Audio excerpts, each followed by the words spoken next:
Malison: The Cursed City is a fantasy survival horror RPG published by Devolver Digital, currently in development, in which you investigate a sinister city filled with hundreds of grotesque monsters, demons, and weirdos.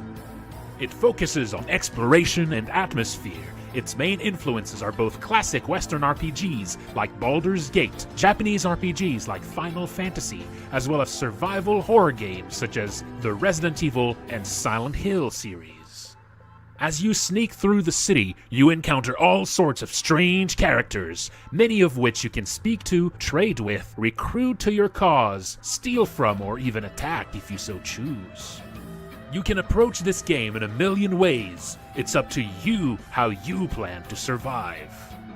Your actions may lead to wealth, disaster, betrayal, or may even lead to uncovering some of the city's darkest secrets and the game's many hidden endings.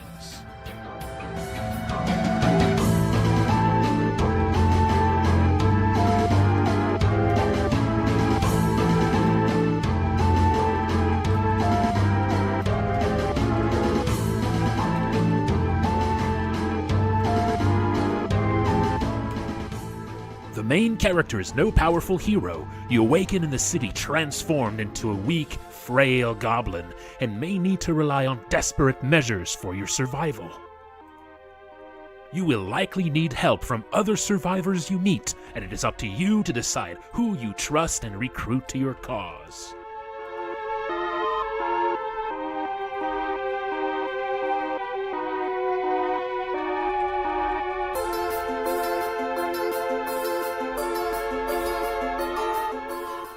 Combat is in a classic turn-based style with a focus on managing scarce resources and building unique strategies by recruiting all sorts of different party members, equipping them, and teaching them new skills. Monsters move closer to you during combat, increasing the threat and tension as they begin using their more devastating attacks. You do not want them too close.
I stream development work of Malison Tuesday to Friday at 7 p.m. EST on Twitch.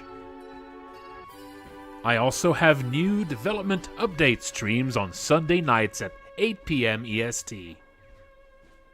There is also a Discord you can join for the game. Check below.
No, it's time to stretch.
Right.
Malison: The Cursed City is a fantasy survival horror RPG published by Devolver Digital, currently in development, in which you investigate a sinister city filled with hundreds of grotesque monsters, demons, and weirdos.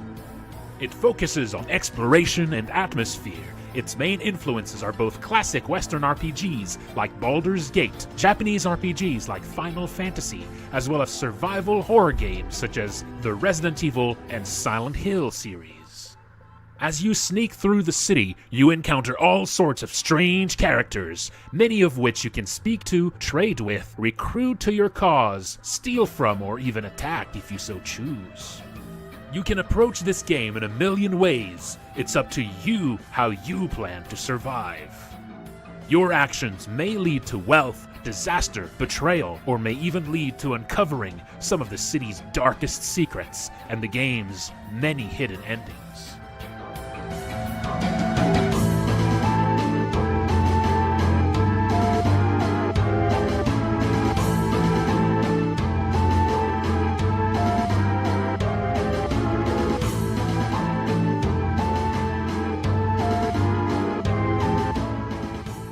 The main character is no powerful hero. You awaken in the city transformed into a weak, frail goblin, and may need to rely on desperate measures for your survival. You will likely need help from other survivors you meet, and it is up to you to decide who you trust and recruit to your cause.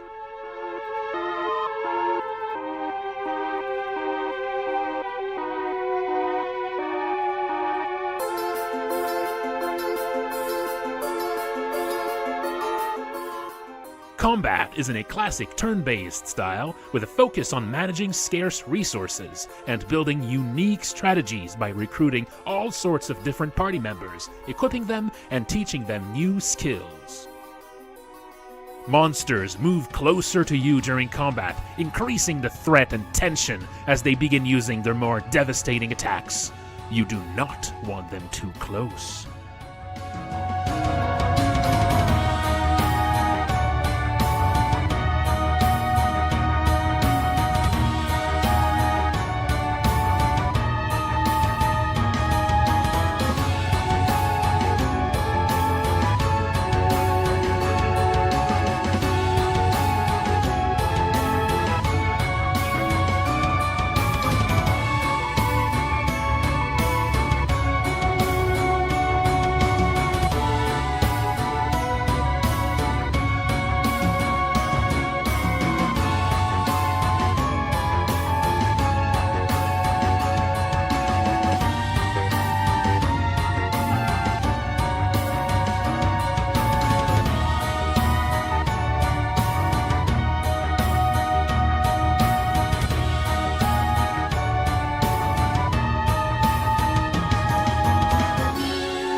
I stream development work of Malison Tuesday to Friday at 7 p.m. EST on Twitch. I also have new development update streams on Sunday nights at 8 p.m. EST. There is also a Discord you can join for the game. Check below.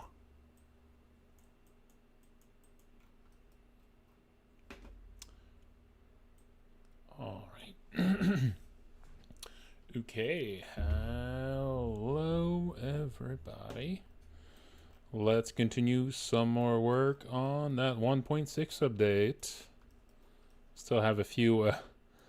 still have this ending left to finish polishing. I'm not going to be polishing the other endings for 1.6.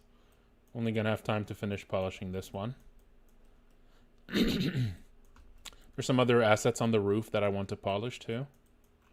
There's a few that are still rough looking. Fancy ramen. That's generally ramen, but you also break instant ramen, but then you break an egg at the end. Or do you mean, you know, not instant ramen? Slow ramen.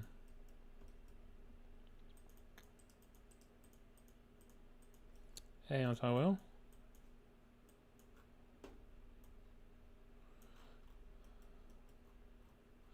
Been fixing bugs people brought up today. The actual playtest didn't bring up that many bugs, actually. A lot of bugs that like were brought up in the forums, but that might be out of date. And a few things that seem like people were just using a modded game, and the mod added new problems. Stuff like that. So, not too bad.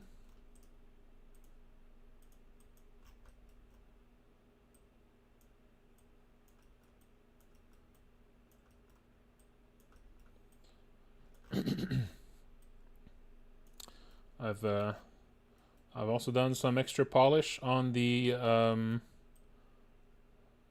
new taxidermy fight that I'm pretty happy with.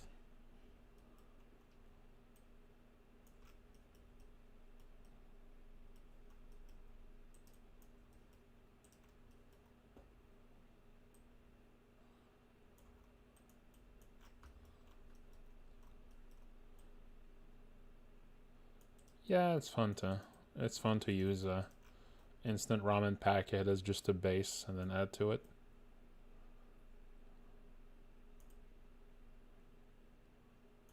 Marinated egg, ooh. Oh, that's extra fancy.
Alright, let's put some music on.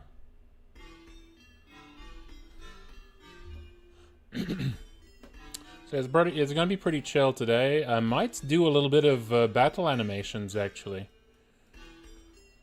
I might do some battle animations today. I've added a new battle animation for the black hole attack that I'm pretty happy with.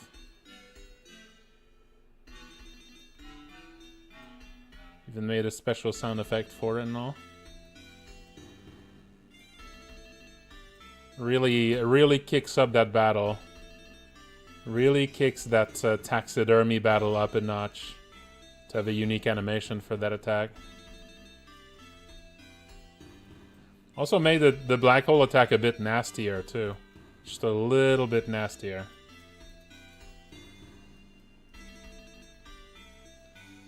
Hey there, Mara.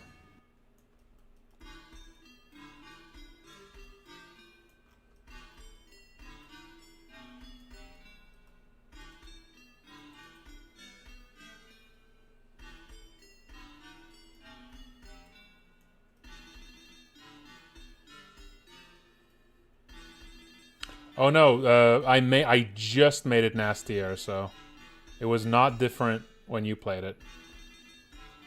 It's not like the nastier black hole is not live yet.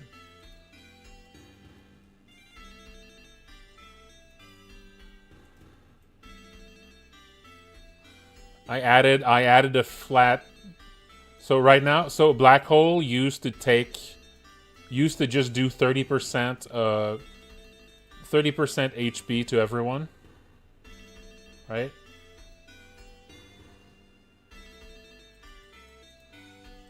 So because of this, if anyone has low health, it's not gonna kill them. I made it a bit nastier, that it also adds a minimum amount of damage on top of that. That means people that are weak are gonna get killed by black hole now. It's not much, but it's enough that it's a problem. You're not safe from black hole just because you have low health. It's not a large amount of damage added, but it's enough to, you know, to be a threat.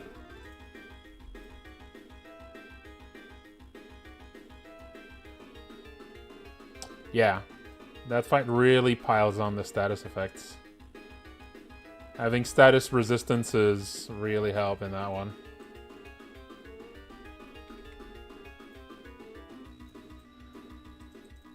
It's one of my favorite boss battle tracks, this one.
It's the old Gore Vortex.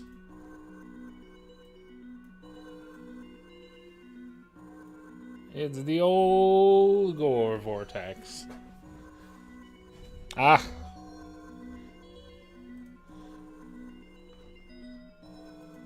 I want to see a little preview of that taxidermy fight.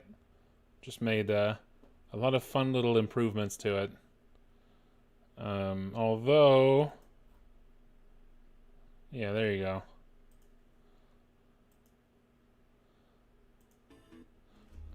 The start isn't different yet.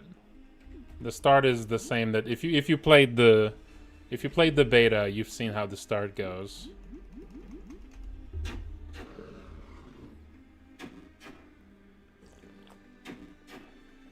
Just gonna be mashing attack here. And also, right now it's definitely at a state where if you just mash attack, you don't win. Which I'm very happy with. I mean, if you get some lucky crits, you might win, but, you know, that's just what crits do.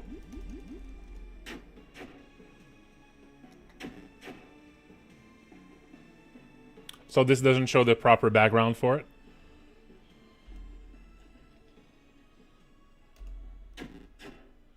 This doesn't show the proper background for it.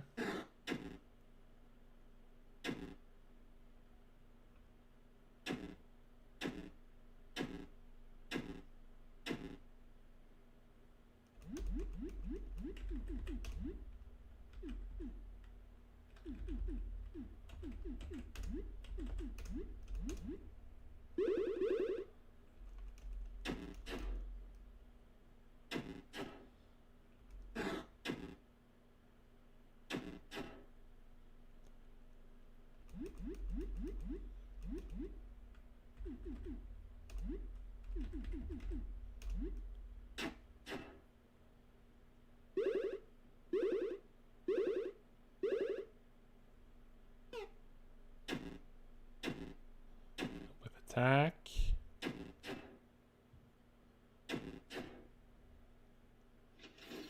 Alright, here it goes.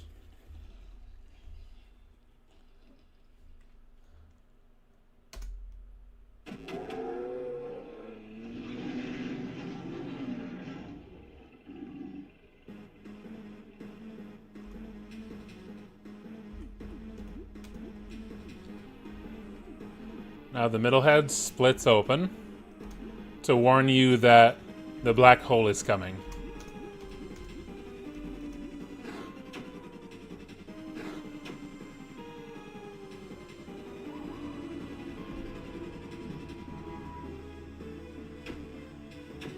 There's the black hole.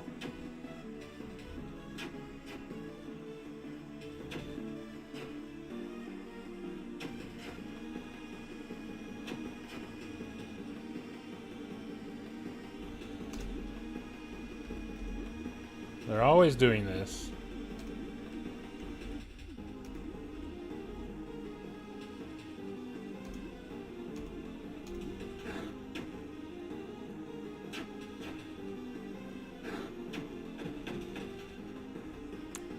I'm actually, yeah, I'm probably gonna die there. Okay. You really want to do damage to the bear.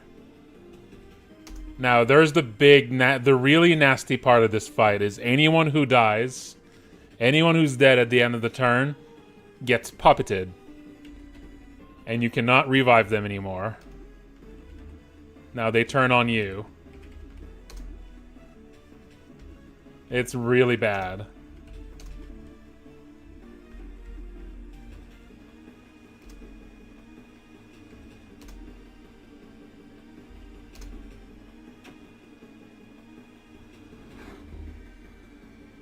Wicked Claws always do no damage. I need to look into that.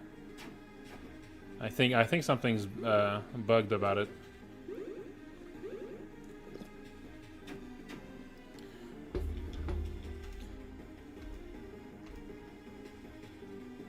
And another black hole is coming.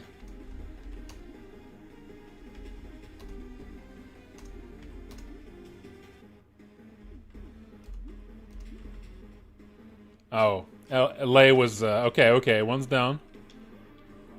And... second black hole. Oosh. Ah, god damn it. Alright, 2 down. I think I might be able to still live through this, but maybe not.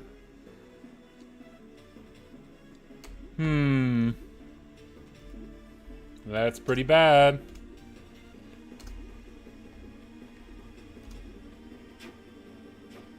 Okay, good.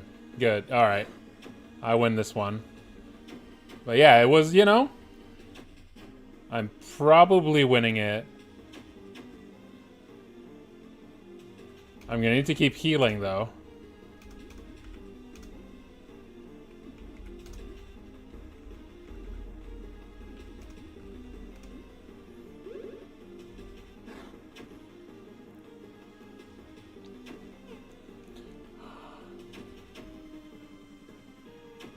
That was a bad moment to miss there.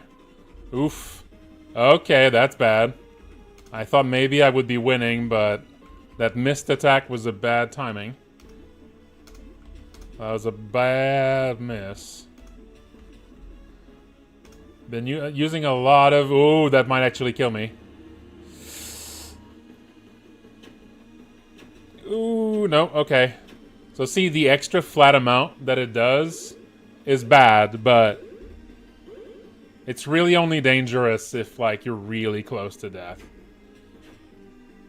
Still not dead, come on. No, it's almost dead for sure.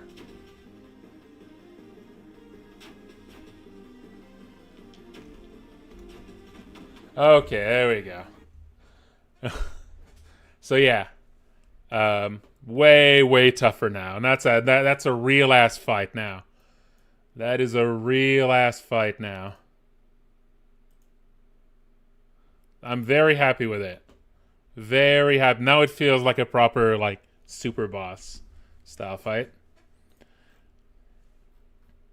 With a few gimmicks. And now you have to beat it to get the suture wire. Now you have to beat it. It used to be the suture wire was just free to get in one of the rooms. Now it's a drop from that boss.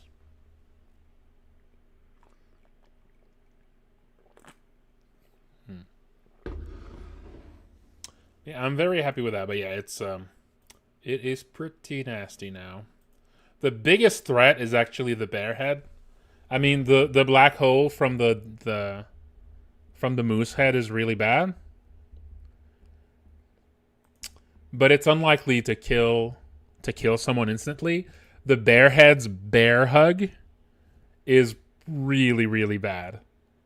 If you don't do any damage early on the bear, the amount of damage it does is based on its remaining health. So because of that, if you don't do any damage to it early on, like, it's going to devastate. Like, its first bear hug is probably going to kill someone, and because of how this battle works, if someone gets killed in one turn, like, it's over. Well, I mean, they're gone from the fight. So the bear hug is just the bear here is just going to take one of your party members if you don't kill it quickly. I need to look into why the claw attack from the bear doesn't seem to be working properly. It's just claw. Oh, is that based? Oh, I think I know. That's the wrong claw attack. Yeah, okay, yeah. That's the Grinning Beast's claw attack. It's the wrong version of claw.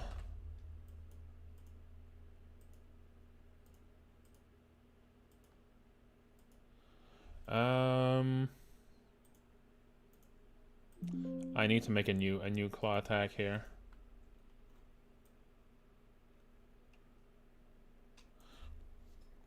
Well, Audrey is kind of the defensive party member now.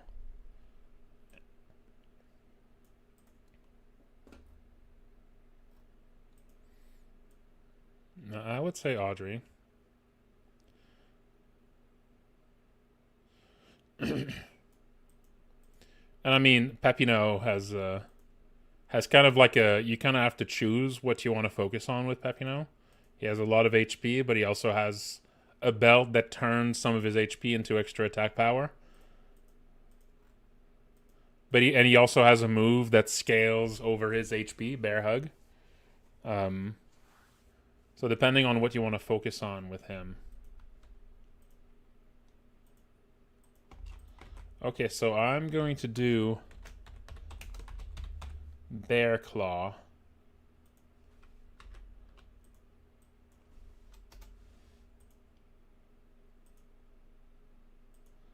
And that is going to cause bleed.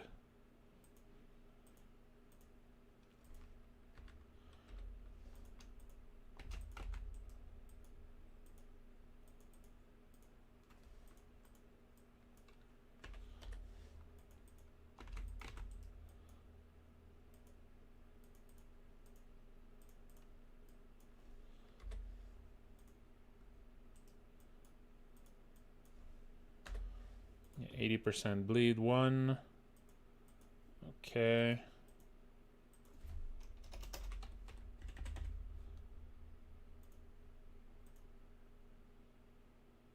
Yeah, Bear Claw, that should work.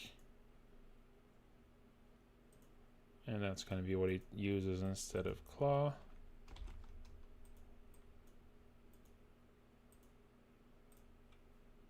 There you go.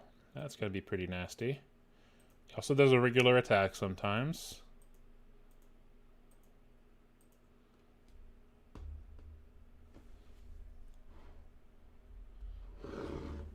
Yeah, Bear Hug, like, if you don't do any damage on the Grizzly, the Bear Hug does 150 damage. Because it does half remaining HP in damage. That is really bad. You don't want it to do that. You want to get him first.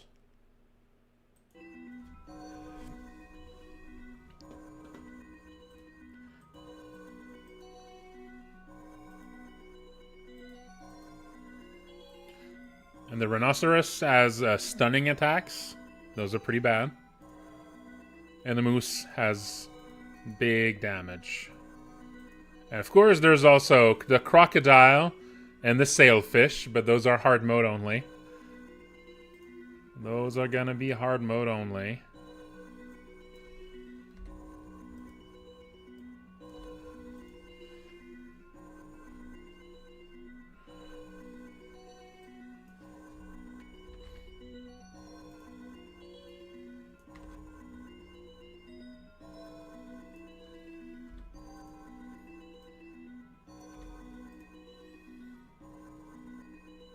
Yep.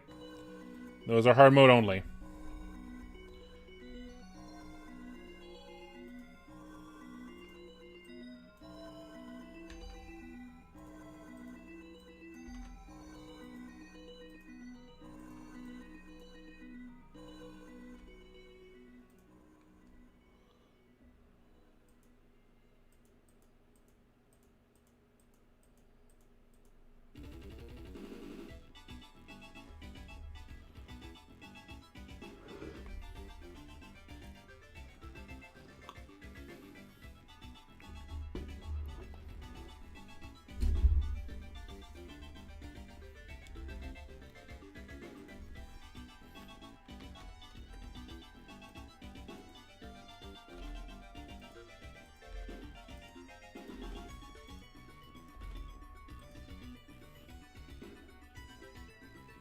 Oh, yeah.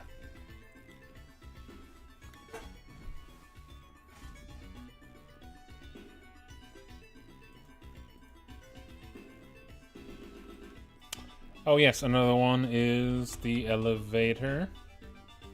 So I boosted the elevator a little bit further. Yeah, the elevator thing is now pretty dangerous. Yeah, it's not a real ass battle with like a whole little thing that happens in it. And now it's a whole battle with a little surprise in it.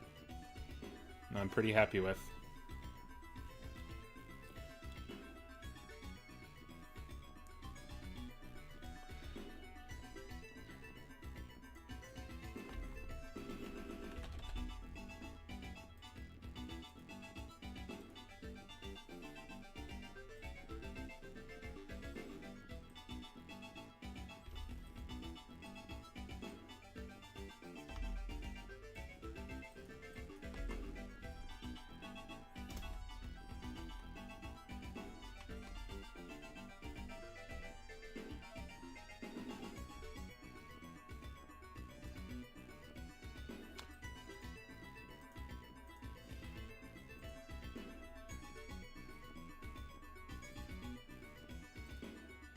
Maybe later. Maybe later.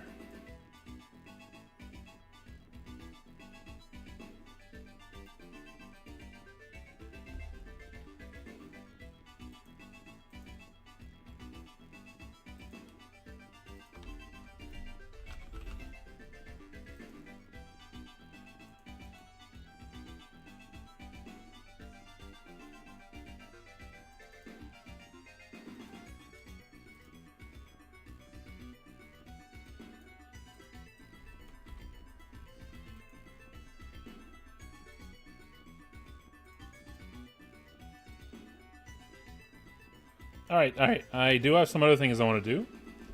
I want to continue, yeah, I want to finish this. I want to finish this. Okay, so this... I export. I have a few more frames left to do here. I got this one. That's a fun frame. I like this frame.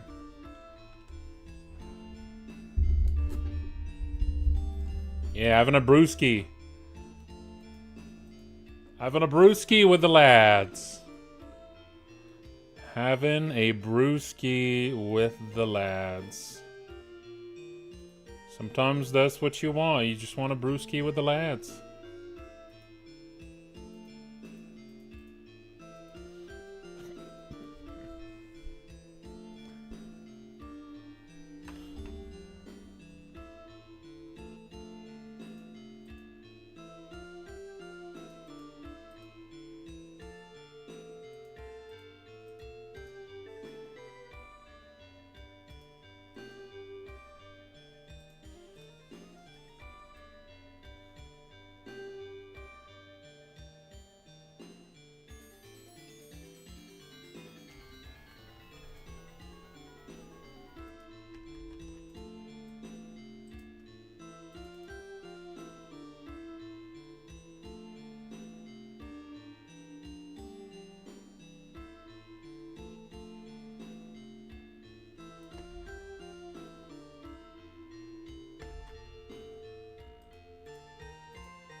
Why doesn't this work?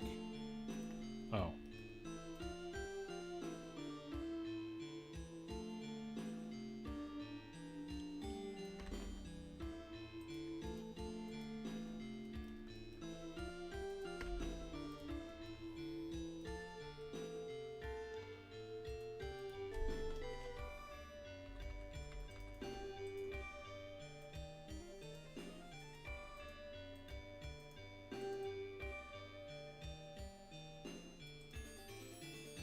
Yeah, the Protector of Earth can have a little break.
It's on hold. It is on hold right now.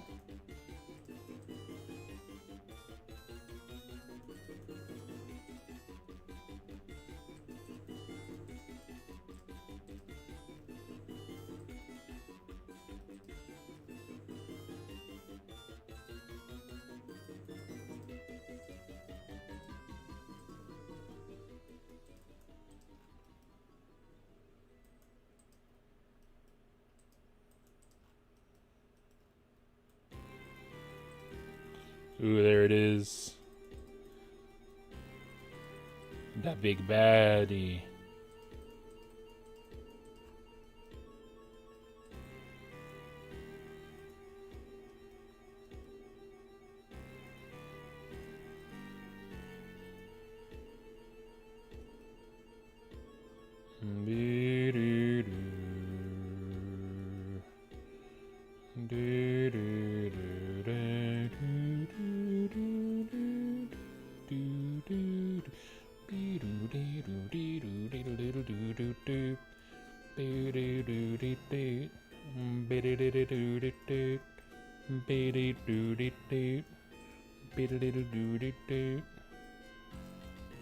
Thank you, Euler Ultima.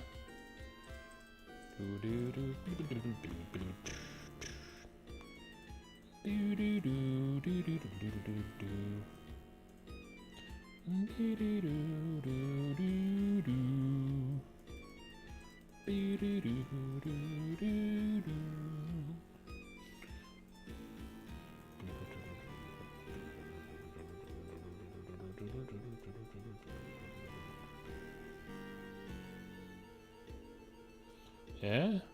One day. Maybe one day.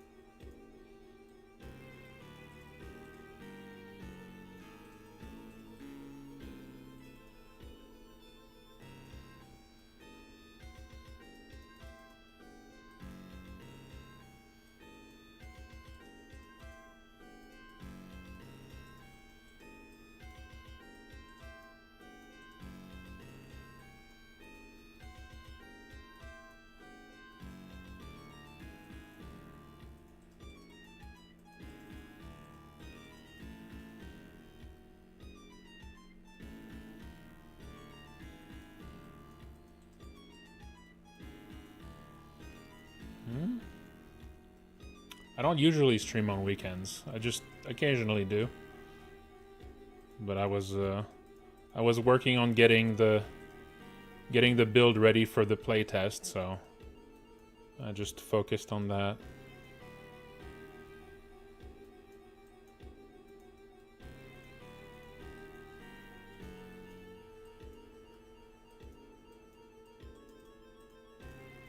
We're now on the second day of playtesting today. We scheduled for 4 days, so we're halfway through. And so far, it's doing pretty good.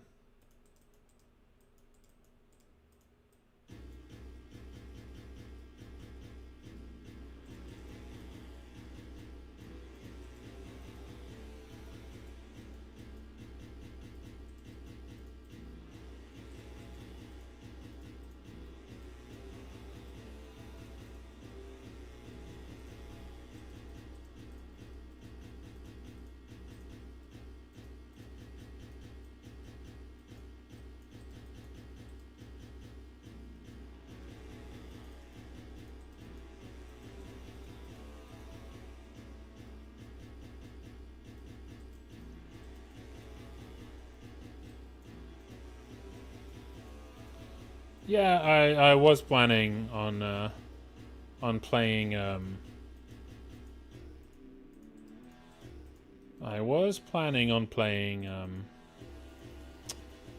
Crow Country, but yeah, I got too busy getting the build ready, so it's probably gonna be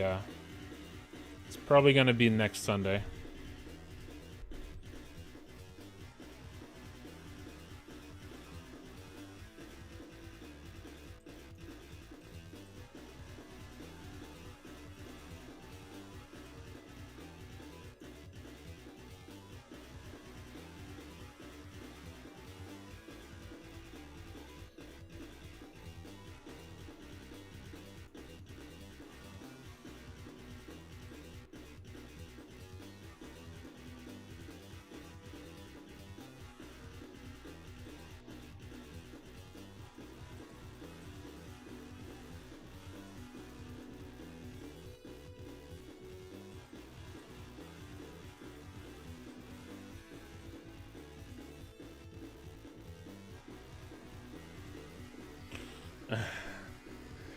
Yeah, I'll probably want to play that.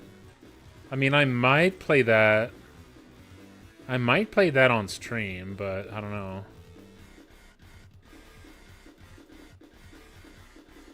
I might stream that. At the same time, I really don't want to get spoilers.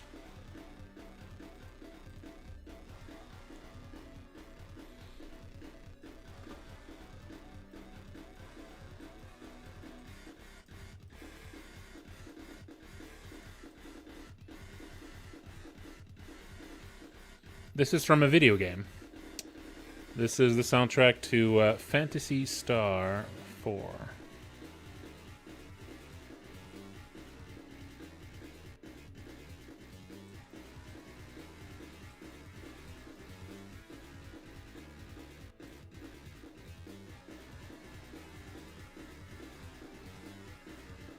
Silk Boston. Oh, did they give out a release date for it?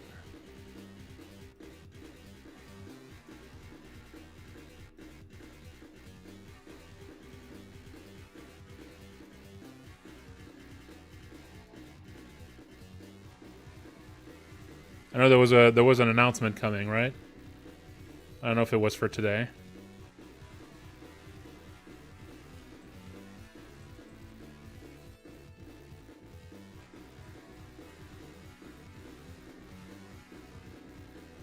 No, after this update, I'm going into the 2.0. I'm going into 2.0 work after this update.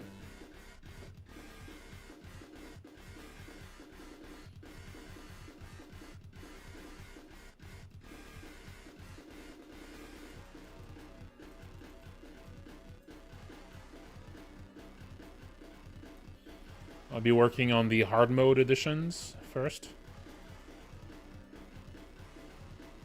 And we'll see how long it takes me to do those.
No, not 1.6 has a little bit of extra content, but it's mostly like a bunch of bug fixes and improvements and balance tweaks.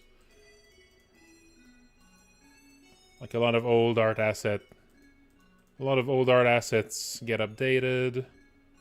There's a few like new songs for some bosses, some rebalancing especially. But the big update with more content is going to be 2.0. And that is going to be for Halloween. At least that's what we're trying to aim for Halloween.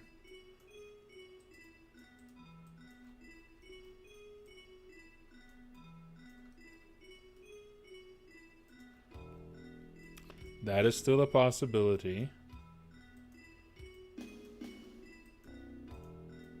For 2.0, we'll see. There's nothing set in stone for 2.0 yet, other than hard mode. Hard mode is the one thing set in stone for it. Everything else is going to depend on how long it takes to do the hard mode thing.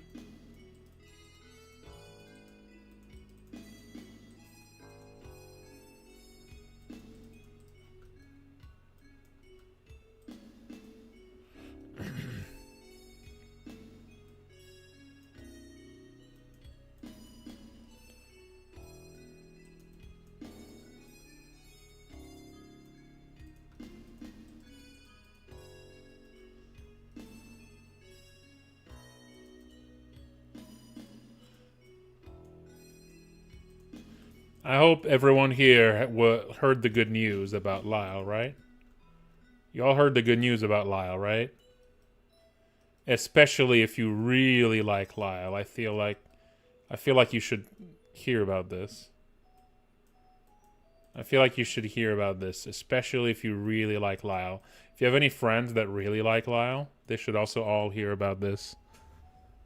Yes. Lyle's voice... Lyle officially sounds like Gilbert Gottfried. That's it. That was the that's the real news about Lyle. Just wanna make everyone, just really want to get everyone on the same page of what Lyle sounds like. You know, for future reference, if you have, if you read a fanfic with Lyle, just always keep in mind. Now you know. Now you know what he sounds like.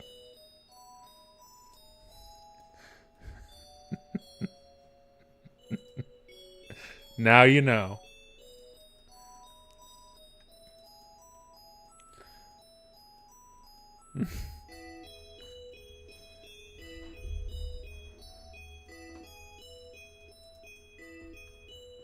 Now you know.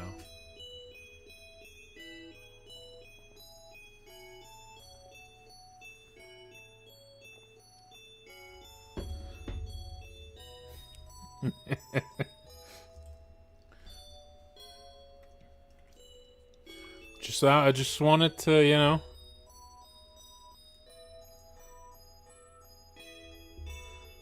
Oh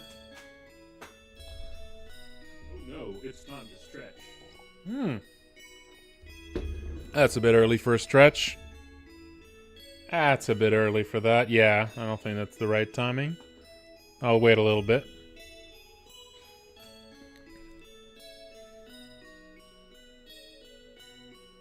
Oh, no, actually, wait. That's about right.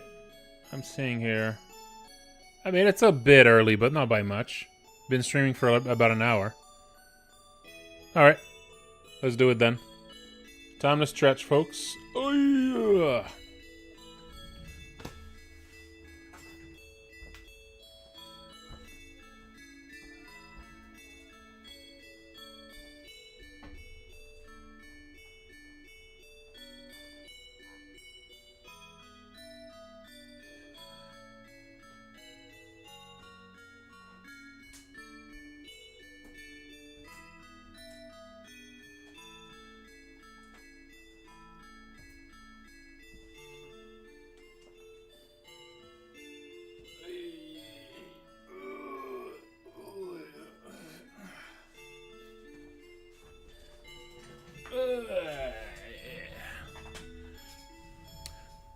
Yeah, I hope this helps.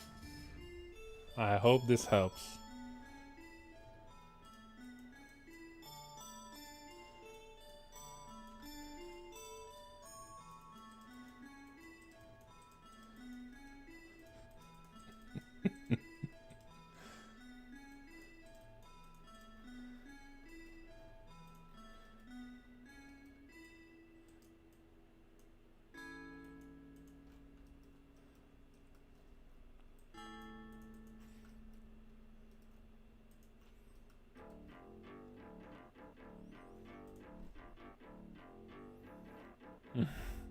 That's right.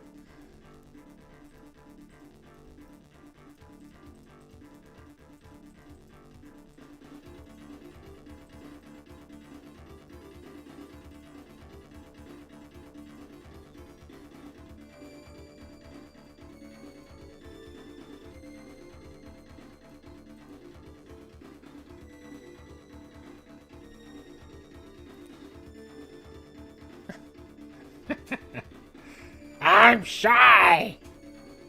Oh, I cannot do a Gilbert Gottfried. That was my first attempt to do an impression of Gilbert Gottfried, and I cannot do it. Wow.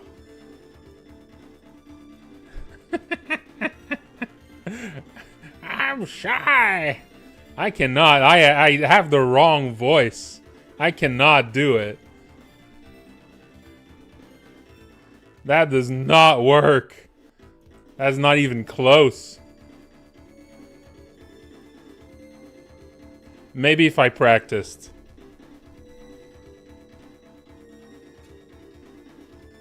You know? Maybe if I practiced a lot, I could get it.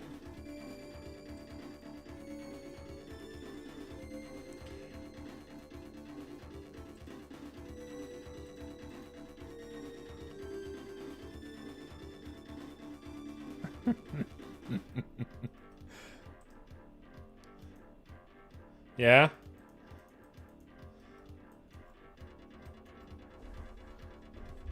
I got the wrong pipes. I got the wrong pipes for it.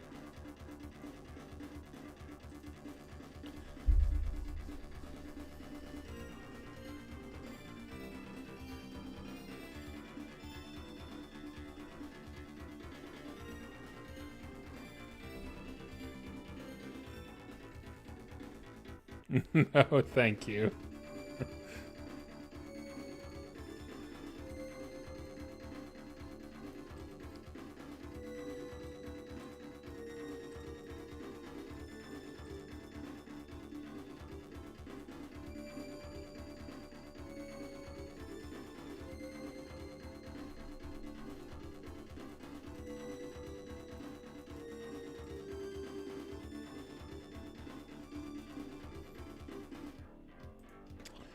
Hard mode will be considerably harder. It's the kind of hard mode that's meant for people who've beaten the game before. So it's not a hard mode you're meant to be able to play the first time. I mean, you'll be able to if you like, but it's a bad idea.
That cannot be shared. Top secret information. I'm sorry.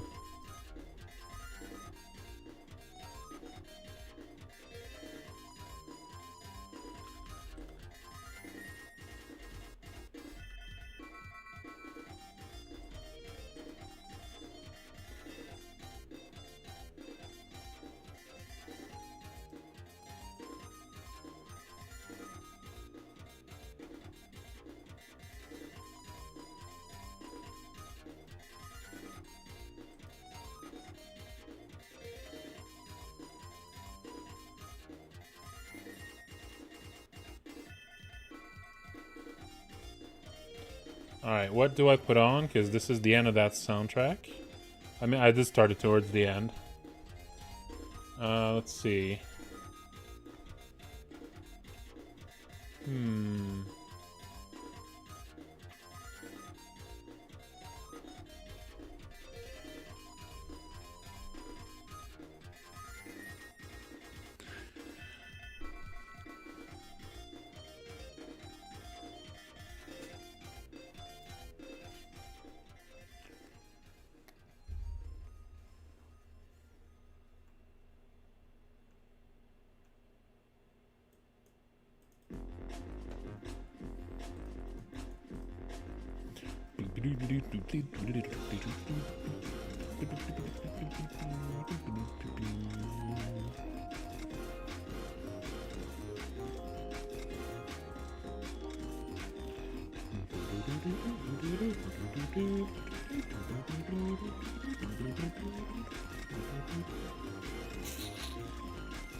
Harriet party member.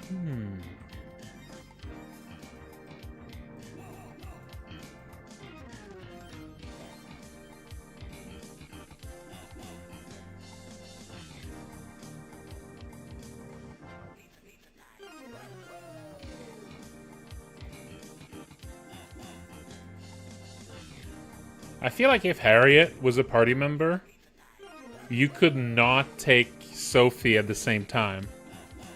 Because she would not, you know, she would not let Sophie come along.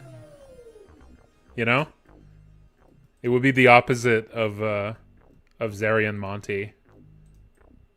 You can't have them at the same time. You can only, you know?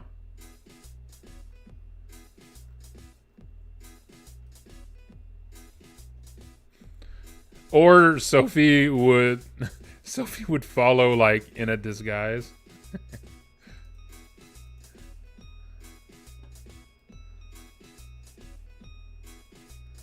That's true. It could be the other Harriet. Yeah. Maybe the other Harriet doesn't mind. You know, maybe Joker-fied Harriet.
Or, here's another option.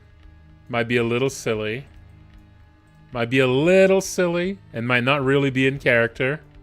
But instead of being a distinct party member, it's like Sophie becomes the Sophie and Harriet combo character. Where there's still one character, and it's basically Harriet walking around with Sophie on her shoulders. I mean, that would be cute. But that would... I don't think that would really make sense with Sophie's kit being all around hiding. That would just probably change entirely how she works.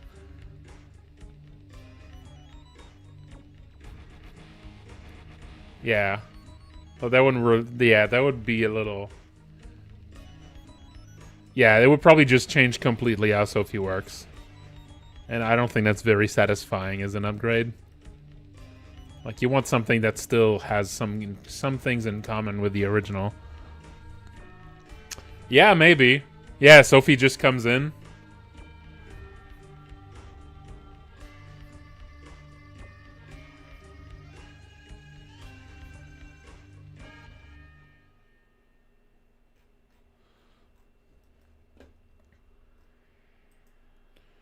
Yeah, she comes in and like... Yeah, it could be a thing where like... You have Harriet in your team, and Sophie cannot be in the main team when she's there, but Sophie's still, like, shadowing you, like she's still following at a distance, and just, like, shooting enemies with her slingshot. You know?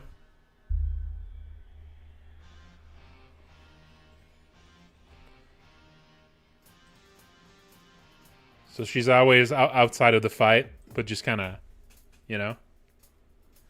Just shooting.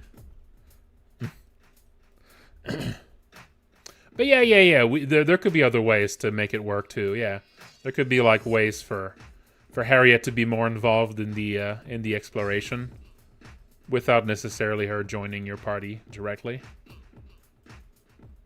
Yeah, there could be some fun things to do there.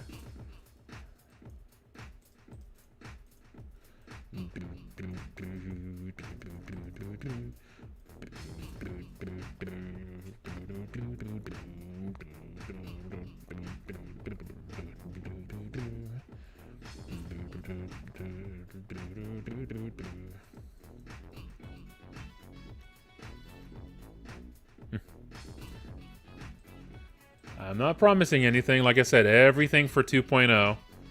Like, nothing in 2.0 is set in stone except for hard mode.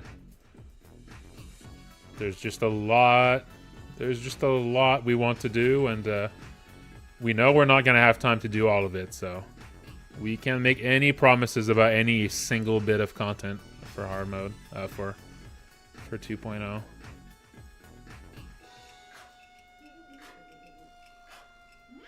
Yeah. Yeah, especially with the deadline on Halloween. Like, we don't want to miss that deadline. There's a bunch of reasons we don't want to miss that deadline.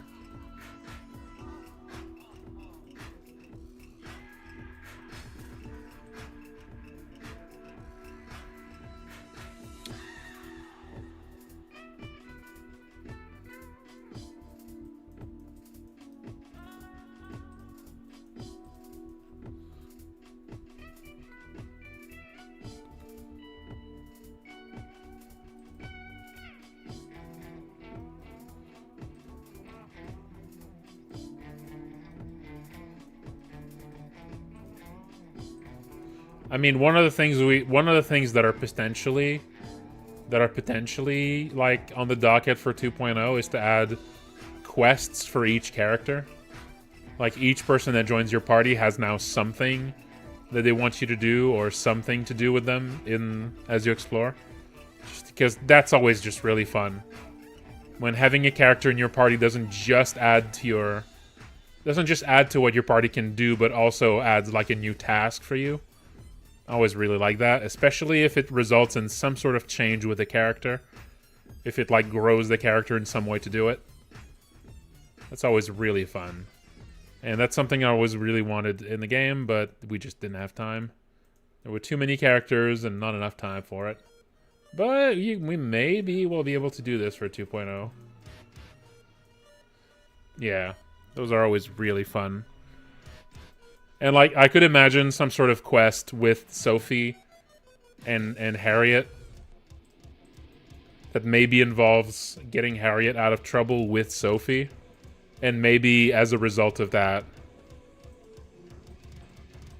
I could imagine something like that resulting in Harriet joining or something like that, and letting Sophie tag along. Something like that seems like it would make sense.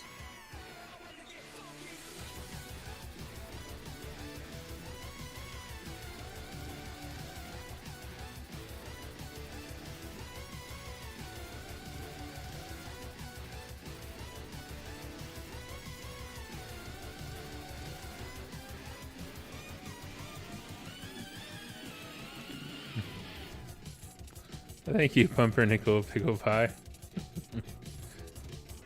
Event Herndon, 2.0 is the last currently planned update. That doesn't mean it's absolutely the last update, but there's no other updates planned after 2.0 for now.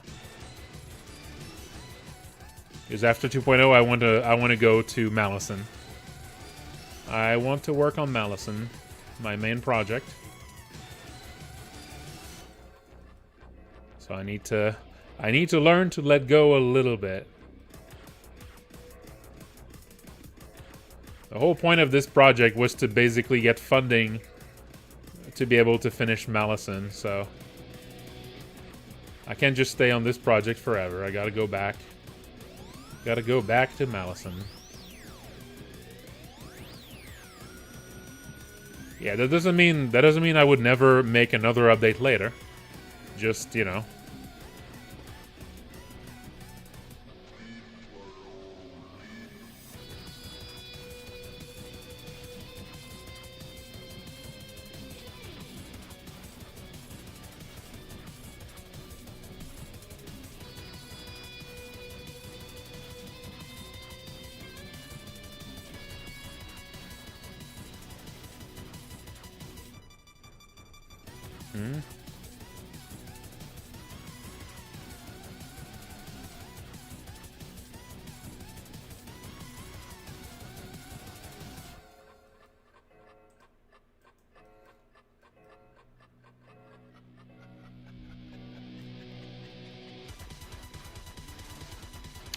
Yeah, when 2.0 comes out, it's essentially going to have been just a little bit over a year since I started this project.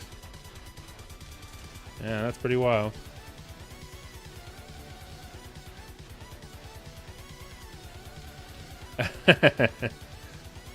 Yeah, you tried the you tried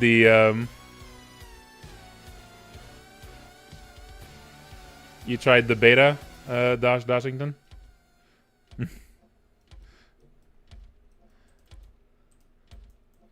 Yeah, I knew y'all would like that. That's actually been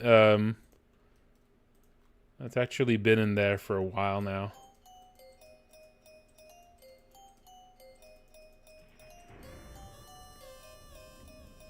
I've wanted, so a lot of the quests were supposed to have more follow-ups to them.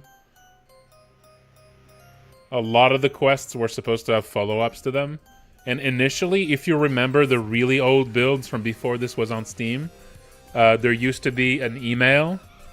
Like, you could check your emails every day. And originally, that was supposed to be how, like, there could be follow-ups to quests you did. You would just get emails, like, the following day from people you helped and stuff like that.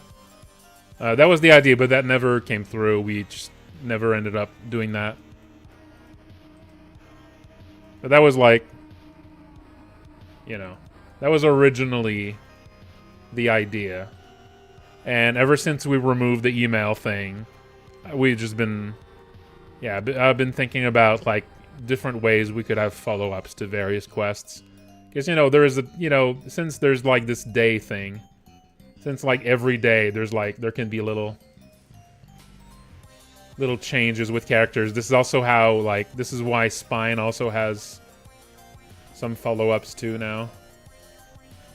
Yeah, this is all stuff that we wanted to do for a while, but... Again, we just ran out of time for a lot of it. So hopefully with this update and with 2.0, the updates are the quests are gonna feel a little bit more, you know, complete.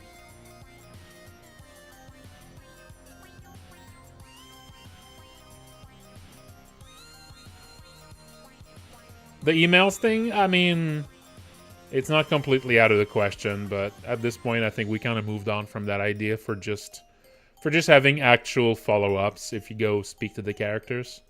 But I mean, that doesn't mean we're completely... Like, I still like the idea, but... I mean, at this point, we really moved into just having follow-up events if you go speak to them. Yeah, there's more ideas for things to happen. After the taxidermy place opens up. Right now, that's the last sort of daily event. There's a few ideas. There's a few ideas for things to progress.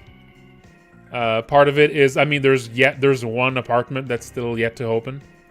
At first, this was going to be the flooded apartment. That's the unfinished area that you can't access right now. This used to be where the flooded apartment was. And the flooded apartment is probably going to be one of the things we add in 2.0. And it's probably not going to be on floor 3. It's probably going to be on floor 2. One of those places you can only access with the elevator. Yeah, there's a bunch of monsters for that place. That flooded apartment is actually has a lot of work put into it already. We just, like, we cut it from launch because it was just not quite there yet. It felt kind of boring. It felt like this huge place that took a long time to explore, and it was really sluggish, and there were already a few places in the game with some pacing issues, and that added just yet another one. So it's like, okay, no, this one, we have to fix the pacing of this one before adding it, you know? So yeah, that will take a little time to finish up, but yeah, it's probably going to be it's probably going to be something that's going to be on floor 2 after you access the elevator. And the floor 3, like, extra apartment is going to be probably something that opens on day 7. And we're just going to put something all new there. Something pretty gnarly.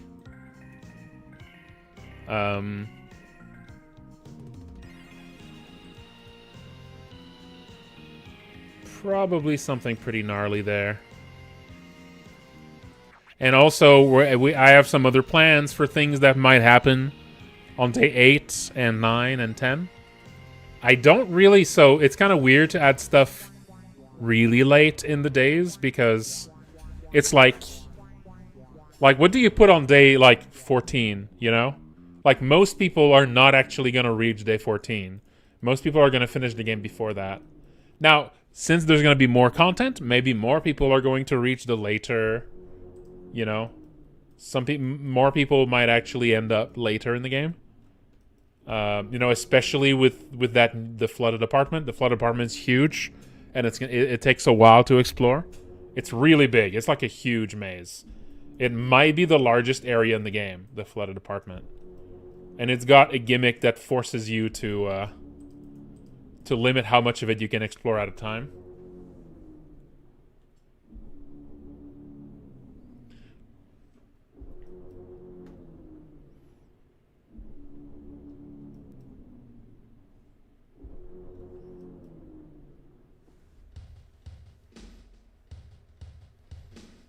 Well, I mean, I like the events based on a passage of time. I think those are fun.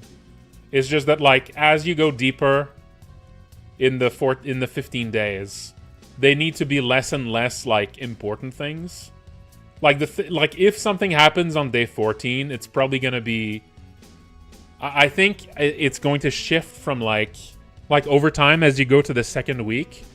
Events are going to shift away from being a new place that opens up towards like an existing place getting worse, I think. I think that's probably how I'm going to do it. And I already have some ideas for that. I've been planning something to happen with the tooth apartment. That might be what happens on day 8 maybe. That the tooth apartment gets much worse on day 8. That's something I've been thinking about for a while. Kind of like almost like an advanced version of the tooth apartment that unlocks on day 8.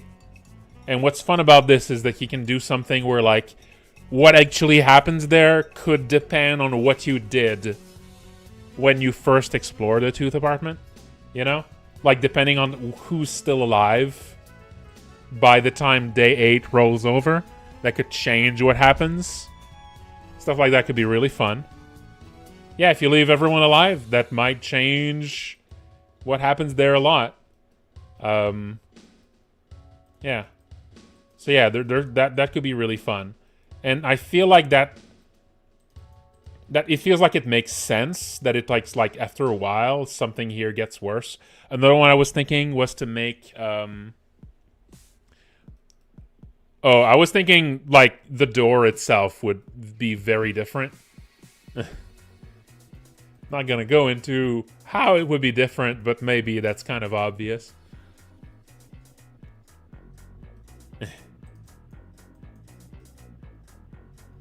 Another one I was thinking was you know, the in Vincent's apartment, the big monster in the restroom there. Maybe something could happen to that thing if you leave it alive. You know, because that's a lot of people are gonna run away from that and not gonna fight it. So maybe on that late day 9 or day 10, maybe that thing just now fills the whole apartment or something. That could be fun.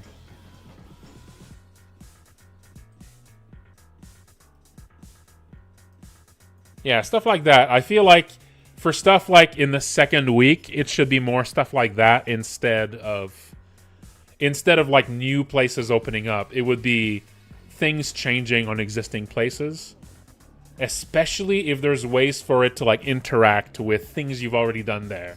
Because at that point, it's very likely you visited those places before, right?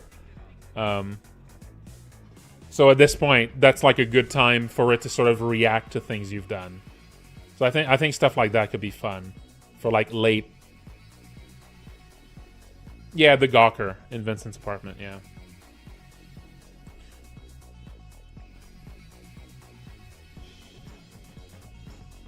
Yeah, stuff like that could be really fun. That's what I've been thinking about for like second week events, daily events. Also, things could happen like a new monster could just show up in the hallway, right? Like a new monster could show up in the third floor hallway, or a new monster could show up in the stairs. Like something really big showing up in the stairs could be cool. Especially since at this point you're likely to have access to the elevator. So it's like if you can't fight this thing, you usually are gonna have some sort of option.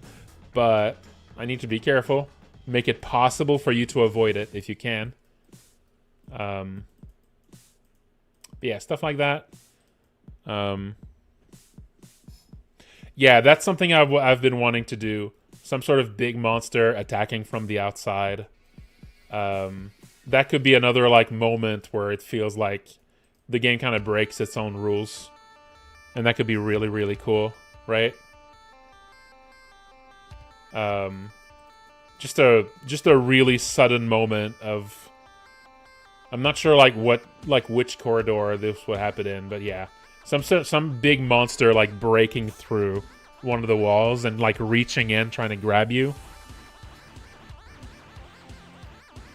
And now there's like this huge like you see like light beaming in from outside, and if you step into it, it's bad. That could be really fun. Yeah, that's something I've been thinking of doing for a while. Favorite enemy design I made for the game? I would say, as far as like a battle goes, it's probably still Hellride.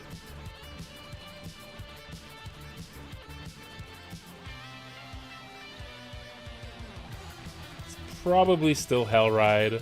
As far as like a creature design, I mean, Hellride is up there too, but also the guy who turned into a bunch of earwigs, I think, is very good.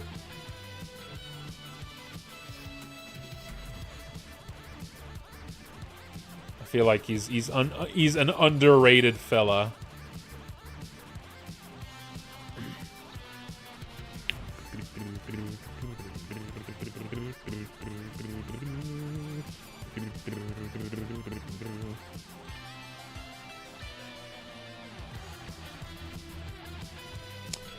Yeah, the electrophage is another thing that I'm still considering. If anyone here who doesn't know about this, one of the early ideas in the game that was just never implemented was that on a specific day, you would lose power. Power would just cut. You would just lose power on the entire apartment. So that would, like, the whole apartment would now go dark, and a bunch of stuff wouldn't work. The elevator would stop working if you've unlocked it. And you would need to go through the basement, but now it's a dark basement with, like, extra monsters and stuff that are, like, you know, dark themed or like electricity themed or something. And you would need to find the power room, which is normally locked, and fight a monster there to restore electricity. And while electricity's out, you would not be able to cook anything. You wouldn't be able. There's a lot of things in your apartment that would stop working. It's already set up for that. There's a bunch of stuff that already checks, like all of your appliances and most of your things you can do in the apartment. They check if you still have power before you can use them. It's just that nothing ever turns off power right now. And so yeah, that's been an idea from the start that I just never got around to putting in. But yeah, that could be one of those daily events. Originally, the idea is that the power would actually not always cut on the same day. At the start of the game, it would actually pick a specific day for power to go out. There would be like 4 or 5 different days where it can happen. And yeah, it would change things up. One big issue with this, though, is if it happens and you don't actually have access to the basement yet, that would be a problem. And so that's sort of the big issue right now. If you don't have access to the basement yet and the power cuts, that's potentially kind of nasty. So I think it would probably need to be set up to be something like, instead of being drawn at the start of the game, it's something that's drawn as you play. And it only starts being able to happen once you unlock the basement. So once you first unlock the basement, once you get the basement key, from this point on, it draws a random number to see which day it's going to, the power is going to go out on. And yeah, and then that can happen. And like, it could happen basically the day after or 2 or 3 days after. Unless it's too late in the game, then it would just not happen. So like, if there's only like 2 days or 1 day left to the game, then it would probably just not happen at all. Because there's a bunch of like end game quests that would require power, and having power cut off at a bad time there could maybe make the game impossible sometimes in a way that would feel more frustrating than, you know. But yeah, so that's been an idea. That's been an idea. Again, it's one of those things where, you know, I'm not sure if it's gonna make it in or not.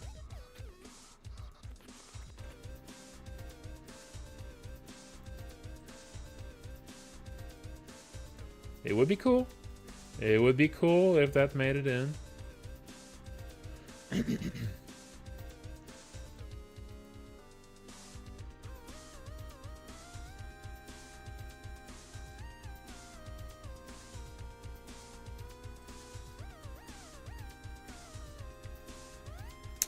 There could be something that warns you that it's gonna happen, right? Like maybe the day before there's an event where like the power flickers a bit. And that would sort of warn you that, oh, okay, the power flickered here, so that means power is going to turn off tomorrow. So now you can, like, prepare for it. There's some issues, though, with... There's a few things that could lead to, like, soft locks or something like this. Like, if the power cuts off at a specific time of day, that means you could be outside when it happens. You could be outside your apartment when it happens. And if it can happen while you're outside the apartment, what if you, at that time, you're on floor 2, past the elevator? Right? If you're there and the power cuts off, you're now stuck there. Right? So that'd be pretty bad. And if I add more things to do on that place, in that area of floor 2, then someone being there for a long time is going to be more likely to happen than before. So I think it would probably need to be like, okay, power can only cut off if it's the day that it's supposed to happen, and you're currently back home, or you're currently in one of a specific set of rooms that is marked as safe to cut the power in. You know, it probably would never happen while you're in the basement because that's too easy to go just, you know, fix it right away. So I think, yeah, it would probably be like anywhere on floor 3 and in your apartment and, you know, stuff like that. Yeah, it could be a visit to your door that does it. Or it could be like that it's always when you wake up that day. But some people never sleep. If you never sleep, then that could be a problem. That might just never work. No, the idea is to have the elevator stop working. The whole point of this is that at this point you've unlocked the elevator, but now circumstances force you to, you know? Now circumstances force you to,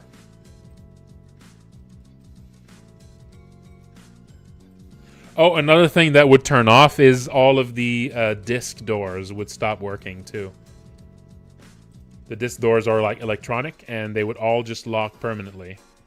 So you would be stuck only exploring places that you can get to without the disc lock system. So that would also kind of simplify where you can go and where you can't go. There is a debuff when you don't sleep. It's just not severe enough. That's another thing I need to do for 2.0. The debuffs are just not really significant enough. And they take too long to kick in. They just need to be balanced. But yeah, right now, if you don't sleep enough, you get a status effect where you just lose stamina over time. As if it was like poison.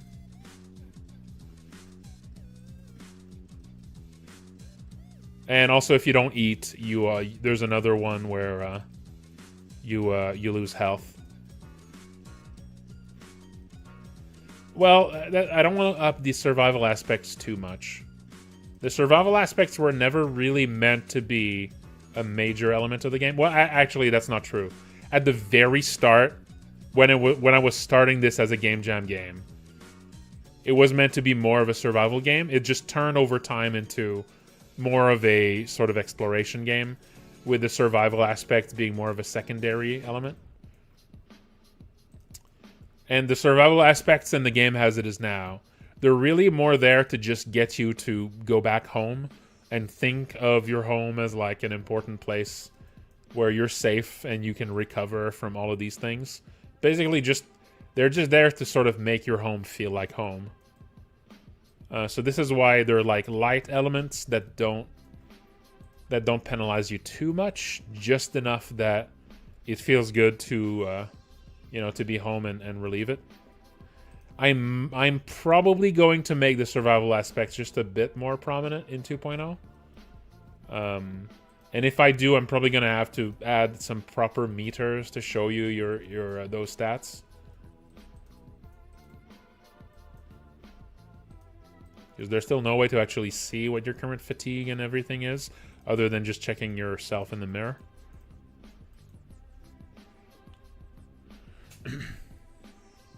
Yeah, starvation as a unique death and stuff like that for sure.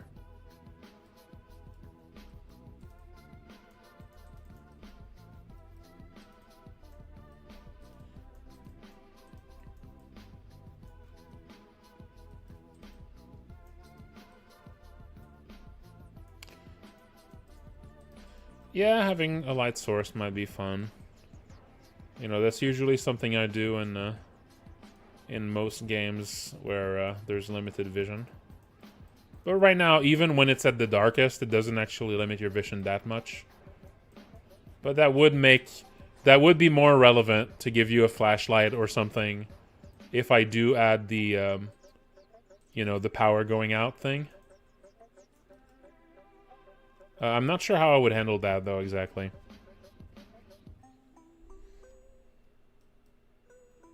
Yeah, originally that was supposed to be the idea. It was supposed to be the idea that, like, because, you remember if you take a shower, it does tell you had hot water. That's something else that's actually checked for. But there's just nothing that can remove the hot water right now.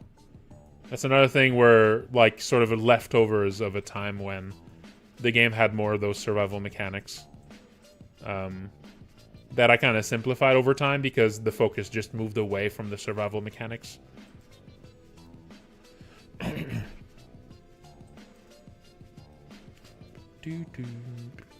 Yeah, no, not Mutt actually. If Mutt did that, then you wouldn't actually be able to get it. It would probably be Eugene that sells you the flashlight.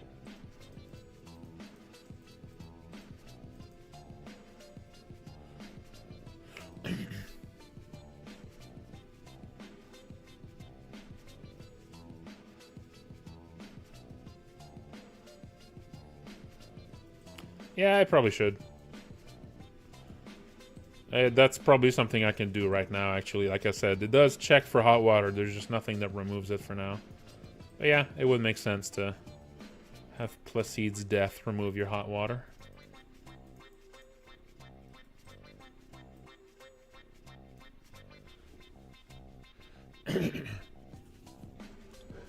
Yeah.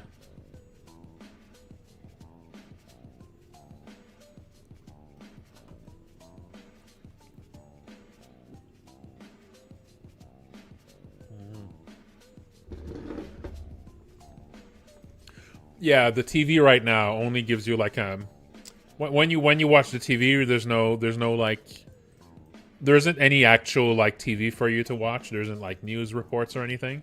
And yeah, originally that was the idea. There would be like different news reports every day and stuff like that to just give you a basic idea of how the world is collapsing. But yeah, that's another thing that was kind of simplified out as the focus went more and more into exploring.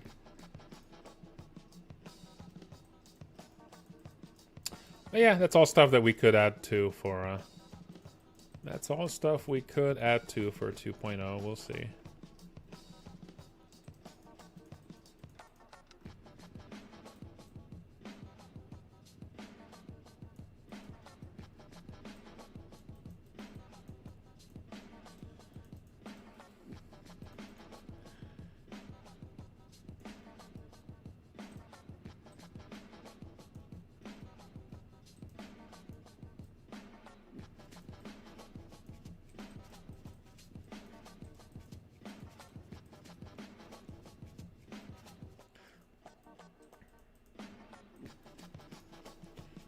It's mostly bug fixes and some balancing stuff, Aldo.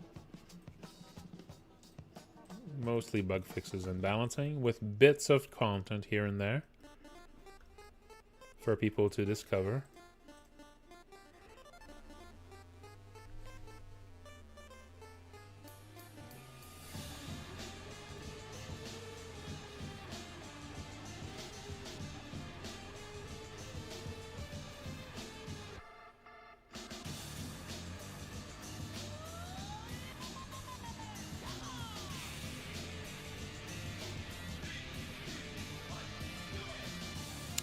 Yeah.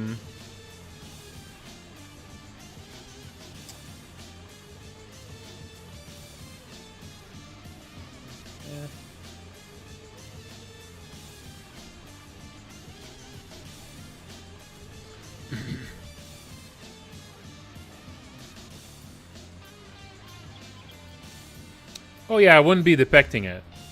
I wouldn't be depicting it. If you watch like news on the TV, it would the visual would probably just be like white noise, and you can only hear what they say and not actually see. And it would probably do a thing where you kind of have to imagine what the hell's happening from the description.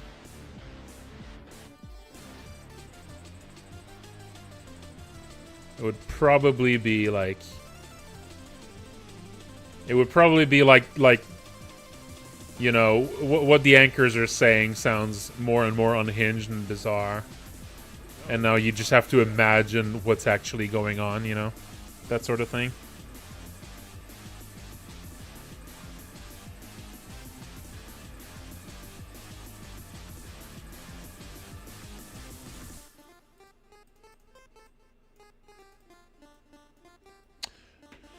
Time for a little stretching. Hey. Oh.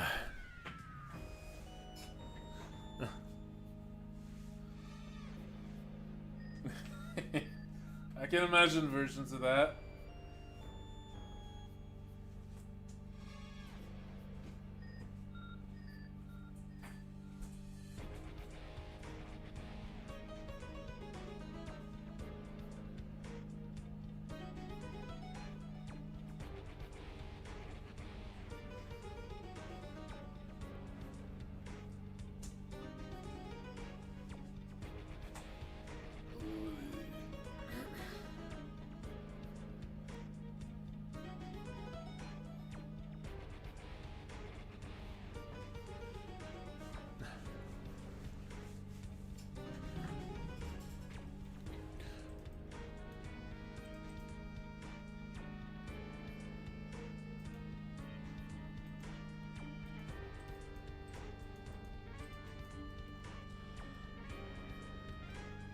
Here's a fun one.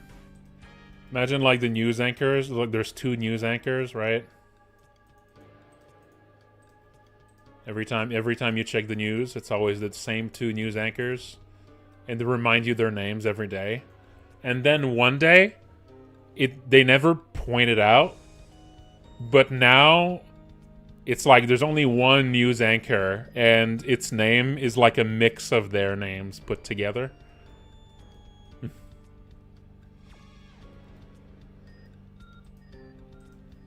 But they never mention it, you know? Yeah. They never draw attention to it. Like, you need to have noticed that yourself, you know? That'd be fun.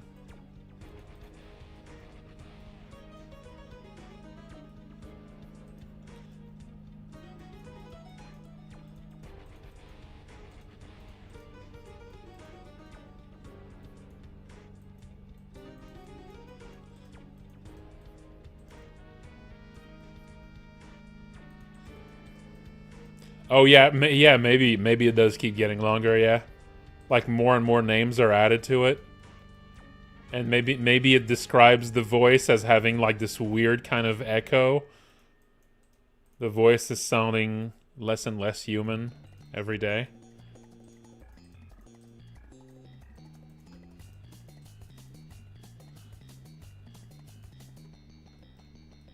Yeah.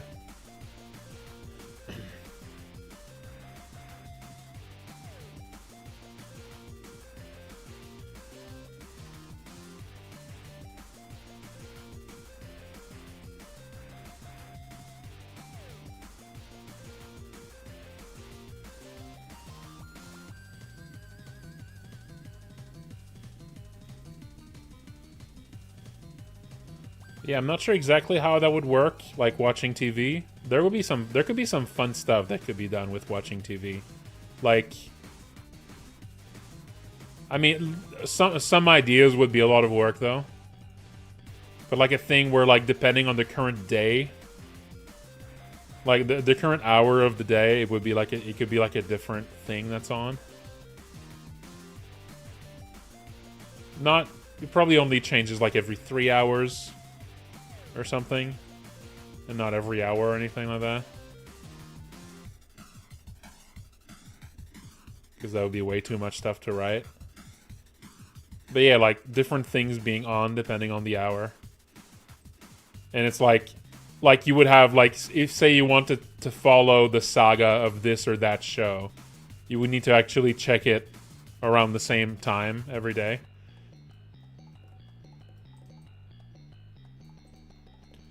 That'd be kind of fun.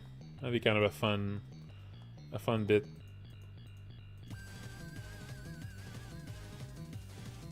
What's good about this is you'd be very unlikely to actually catch all of it for any of them. And so that would sort of naturally create this thing where sometimes like you might miss one or two bits from this show.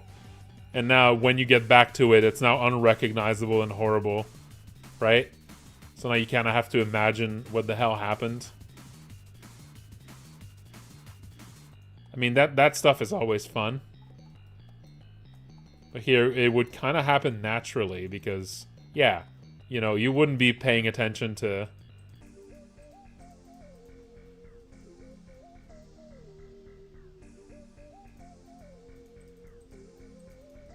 Yeah, stuff like that could be a lot of fun.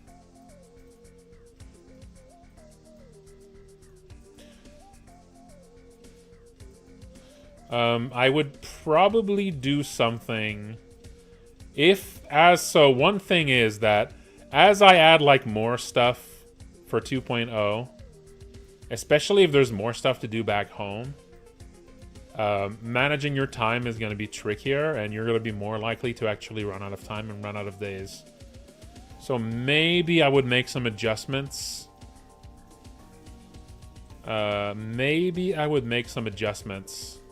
Like maybe you could set your clock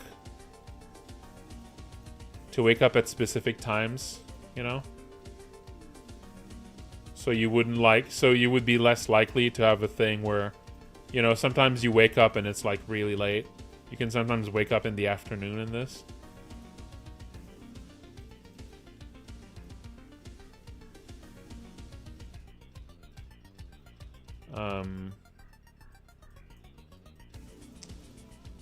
And right now, the amount of time you sleep is basically random. It's basically random, and it's based on the time you actually go to sleep. But yeah, just giving you a bit more control. Also letting you leave anytime. I would probably have to, because there's a bunch of things that prevent you from.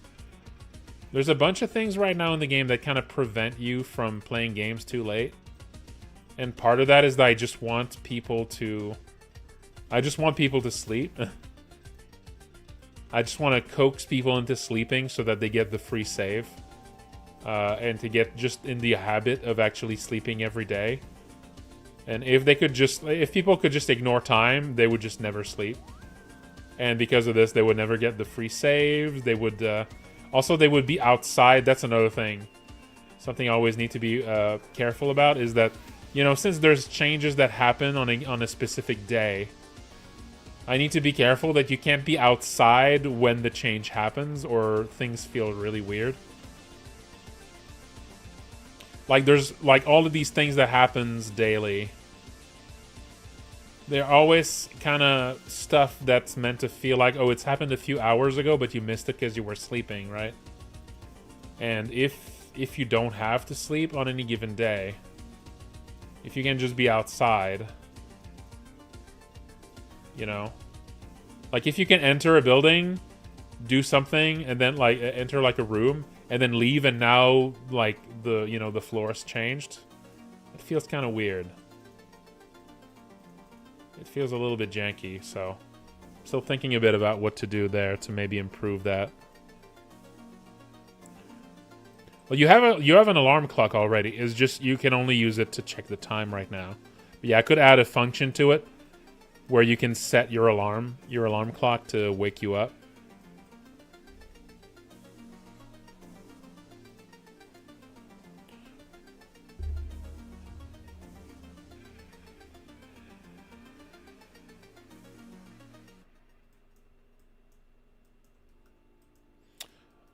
I have no idea, but that was written by Eric, and he doesn't speak French, so it might just be a typo.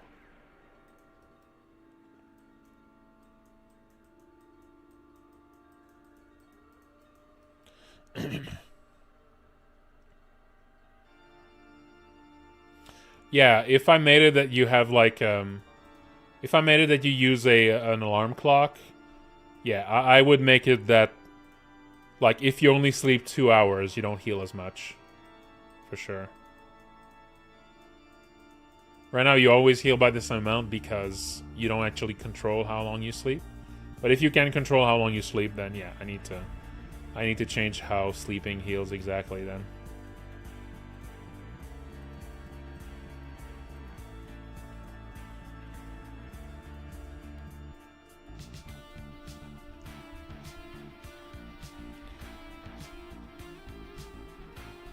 Well, thank you, Game Dev Hyper. That's really nice.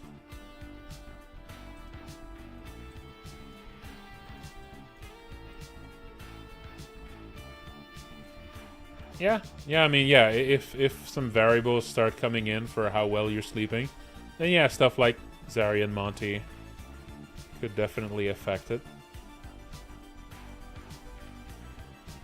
I mean, we're talking about some hard mode features, and one of them would be that depending, like, some party members would hinder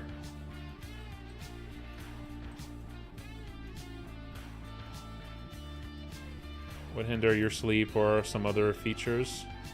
That could definitely be part of that. Yeah, Rat Baby waking you up because you had a nightmare.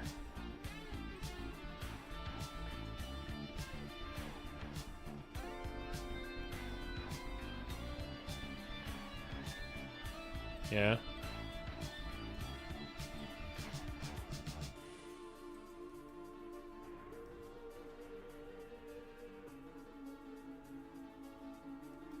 He threw up, yeah.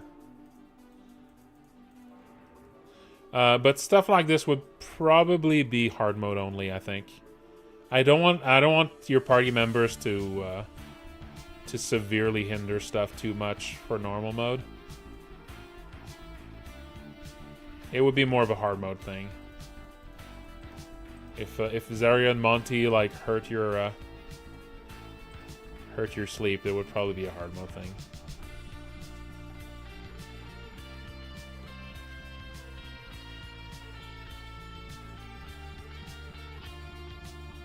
Yeah.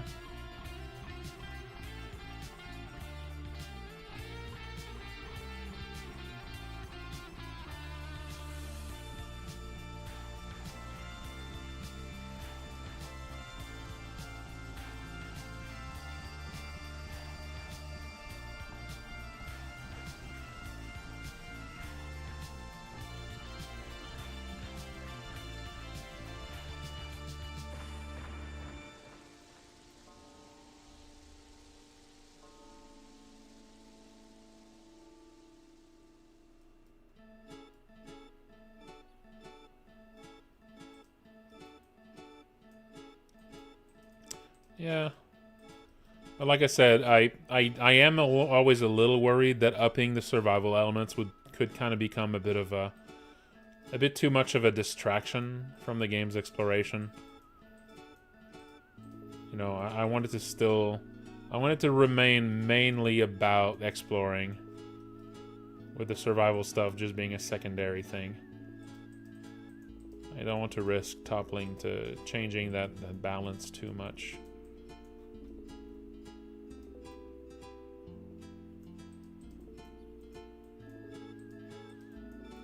To me, the survival elements are not in the game for their own sake. They're really in the game to support other mechanics, you know. So I need to make sure they never overstep their bounds. But right now, they could probably use to be a bit more significant.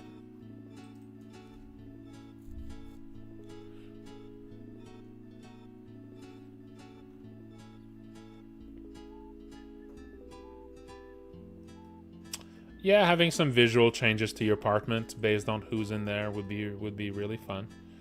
Just having sleeping bags appear, especially,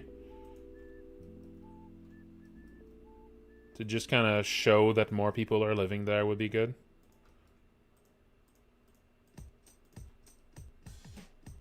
Yeah, having some sleeping bags, having, you know, making it just obvious it's more lived in a bit. Funny thing would be that, like, a slob level, right?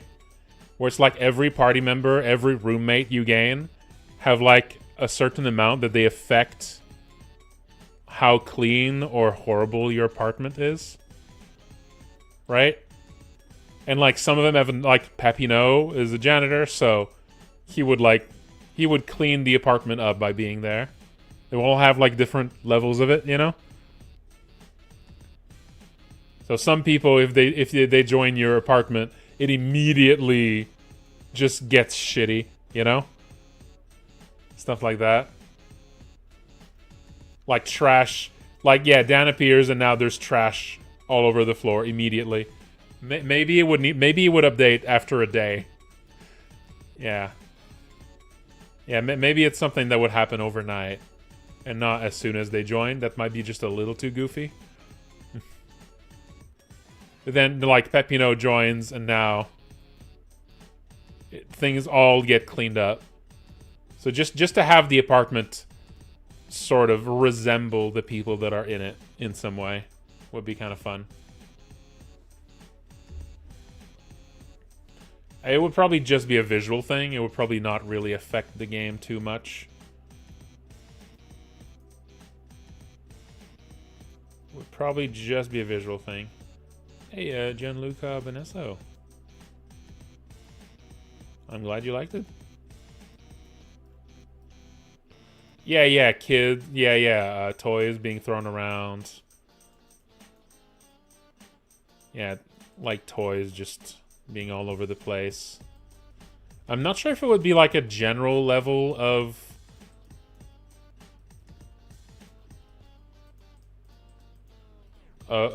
being dirty, or if it would be like specific.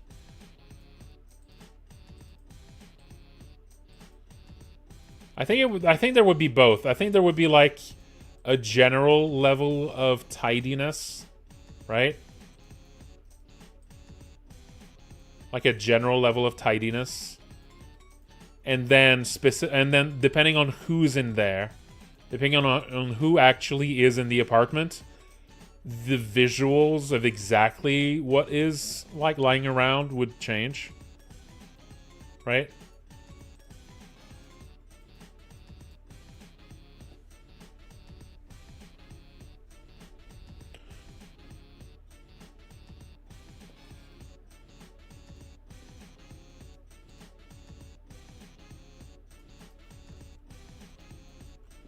Yeah, stuff like that would be fun.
I don't know. It might only be a visual thing, though.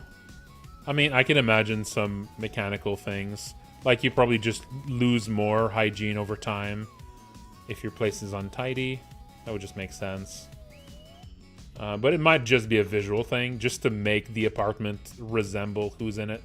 I think that's just fun, you know? Just a different vibe.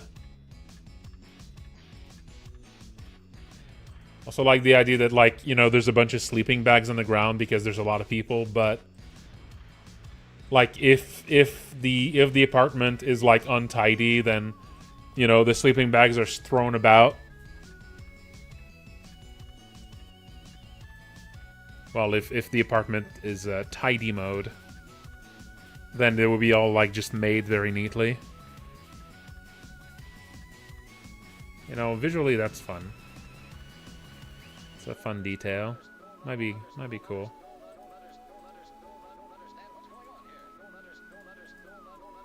But yeah, that's just visual stuff. A little visual polish. It's always nice.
Things that different people leave behind. If Helen's in your apartment and it's not tidy, just corpses start appearing. Just blood stains and corpses start appearing at random.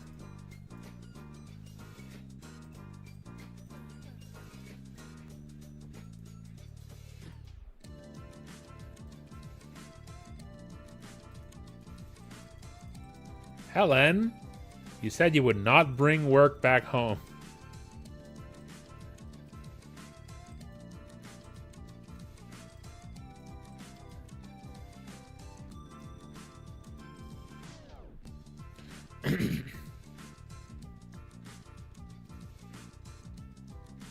Yeah, I was thinking the shadow could just leave like strange dark stains, just oily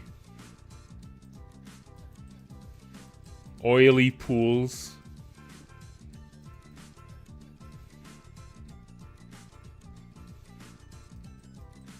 We all like unidentifiable liquids.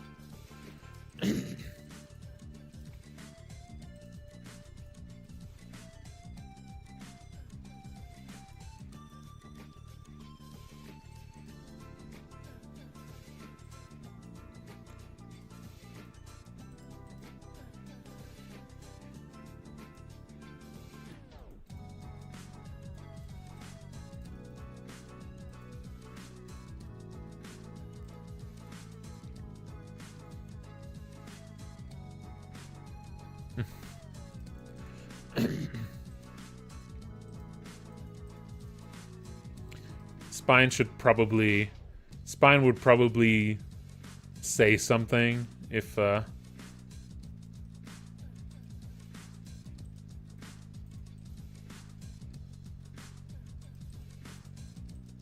you really don't have anything in order. If it's a big old mess in there.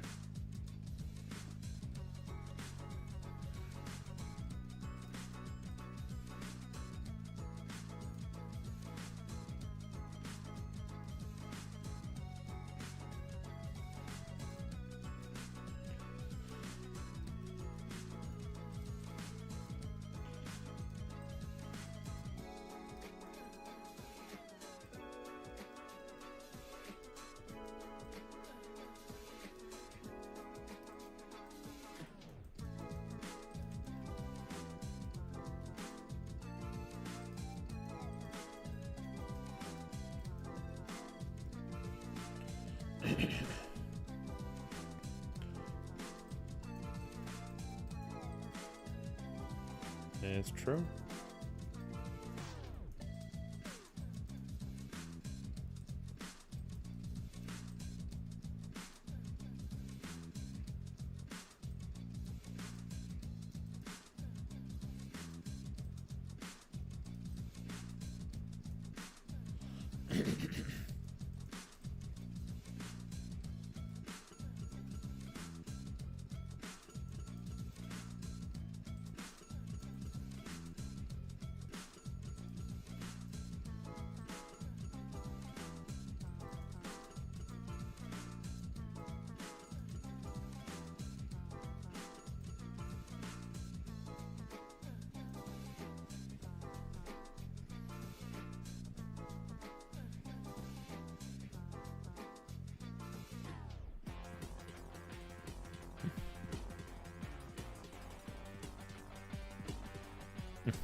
There might be some stuff. There might be some more stuff coming for Spine in 2.0. We'll see. Got some ideas.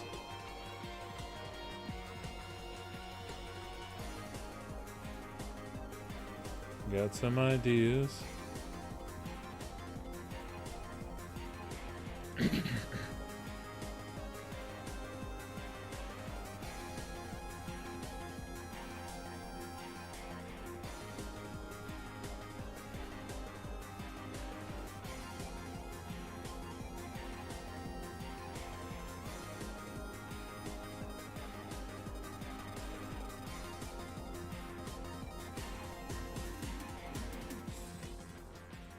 Oh, there. Lyle fans are gonna eat good. I mean, I already. Hey, listen. I've given them the gift of Gilbert Gottfried voice, right? I think Lyle fans have been eating good. They've been eating right.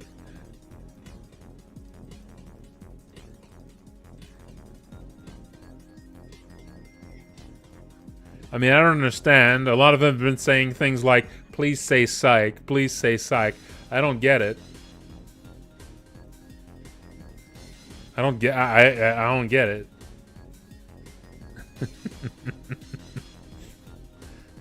Yeah.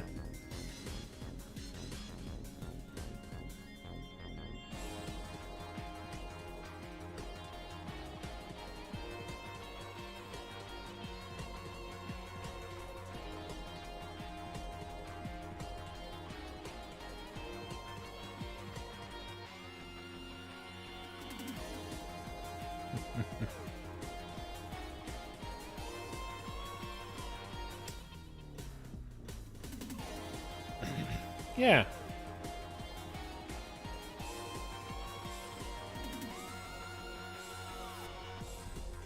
But yeah, there's more stuff coming for Lyle, probably. There's a few things. There's a few things we want to do with Lyle. There's a few things we want to do with Lyle for 2.0. Some of them are a little ambitious. We'll see.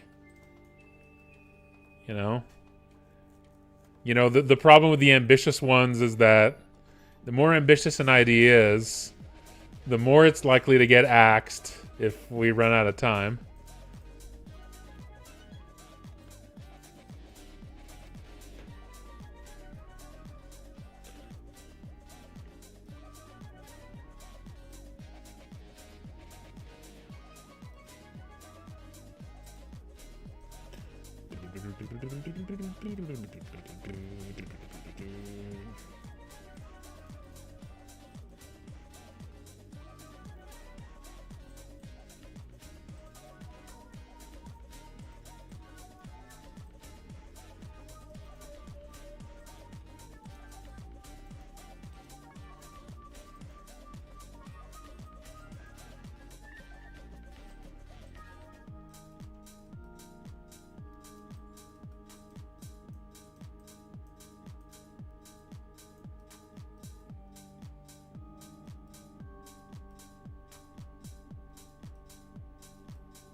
Yep.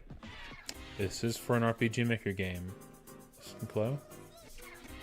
It's called Look Outside.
What game did you make? Or are you... What game are you making, Sid Clow?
It's getting there. Almost done with this one.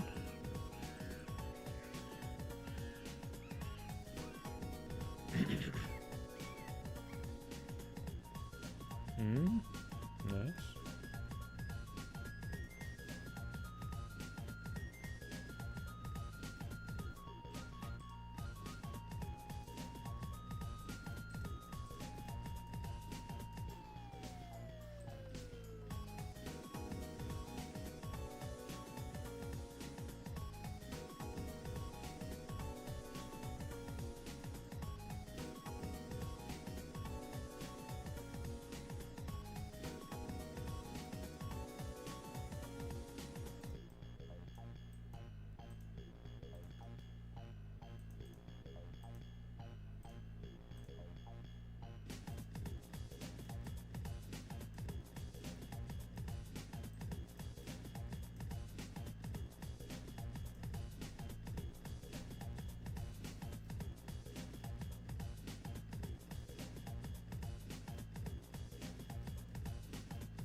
Thumping the can.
Nice.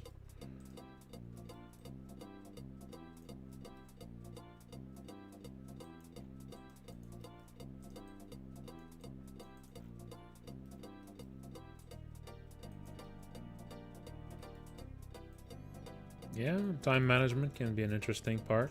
It's not a really big part of Look Outside, but it's there.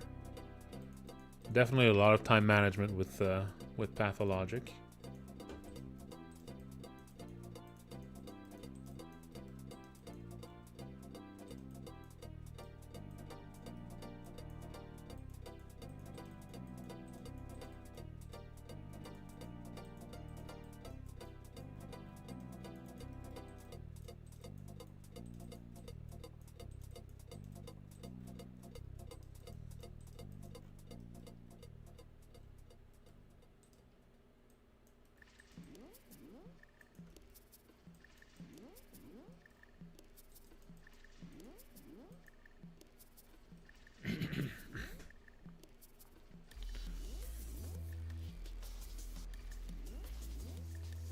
Yeah, it's looking good. We finished the second day, and so we're halfway through the beta. We're halfway through the play tests. So if everything goes well, this might actually go live at the end of the week. This might go live on Friday. We'll see. I would like to be able to finish some more assets before then, but I mean, that's not a big deal. I can't wait to actually finally get onto to working on 2.0. Been kind of holding back on working on certain things because I don't want them to be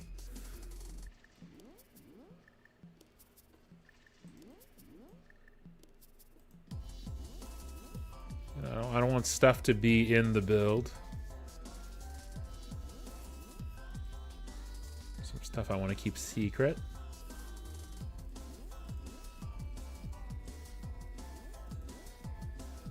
So I don't want that to be out in the open when people play 1.6. So that's been restricting a little bit what I can work on in the meantime.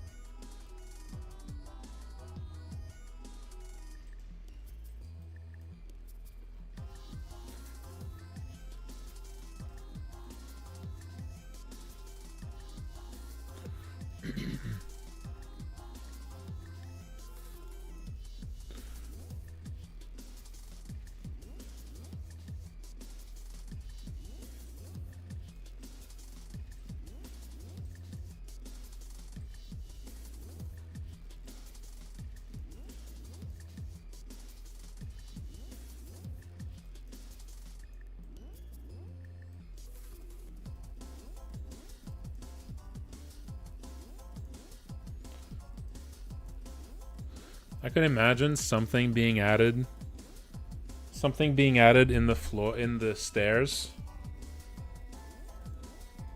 Some like big like hunk of meat or something being on one of the floors in the stairway. And like every day it grows into something a bit bigger. And maybe you could slow its growth by wasting some herbicide on it. And you can just pour some herbicide on it to slow it down. And if you don't do that every day, it just keeps getting bigger and bigger. And then at one point, maybe it attacks you when you walk by it. That'd be fun. And that would be something that can use up, like eat up all of your herbicide, making it a little bit trickier to decide where to use it. That could be fun. That could be interesting. Maybe a hard mode thing. Sort of something that would be part of making your resource management a little bit trickier in hard mode. That might be a fun addition to hard mode there. It's kind of forcing you to seek out herbicide and giving you a place to use it at.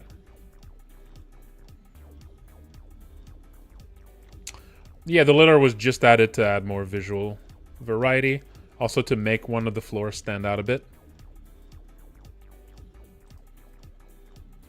That just makes it, you know, just makes the different floors and different sections a bit more recognizable. Gives them a little more personality. Also, it's always just a little bit immersive when you walk around and you step on something and it makes a noise. That's just one of those tiny little details that just make you a little bit more immersed. Just a little bit. Makes it feel a bit more like it's a real place you're exploring. Even if it's just a tiny little detail sometimes. You know, these little details all kind of come together to make the vibe work.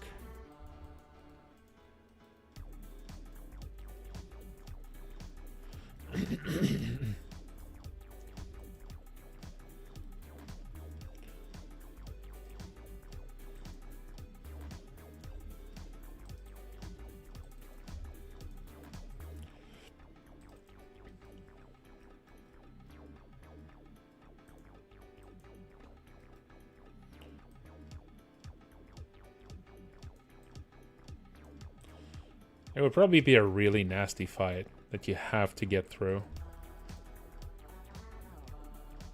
I don't know if it'll be a plant or just some sort of monster. Some sort of... Maybe it starts as a corpse. Yeah, maybe it's a corpse that was attacked. And maybe the first day it's actually like someone who's still alive and you can talk to him. And then the second day he's dead. And then the third day he's starting to grow into something horrible. You know? That'd be cool. That'd be gnarly.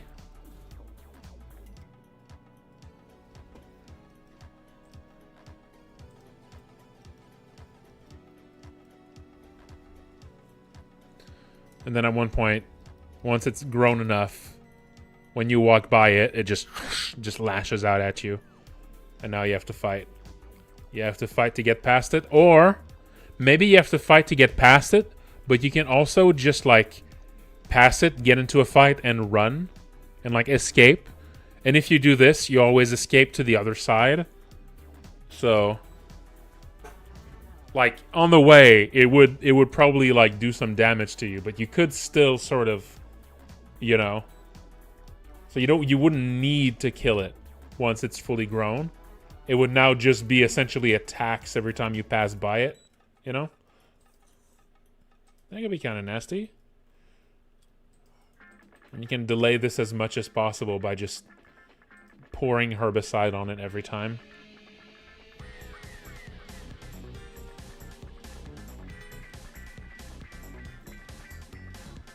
Maybe it would need to grow like 3 days without herbicide to turn into...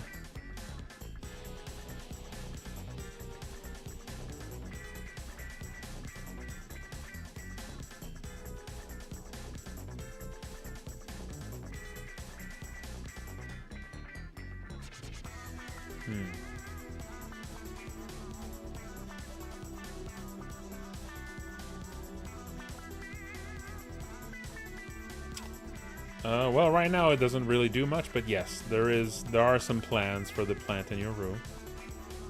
There are some plans for it. But we'll see. It's like the rest of the possible 2.0 stuff.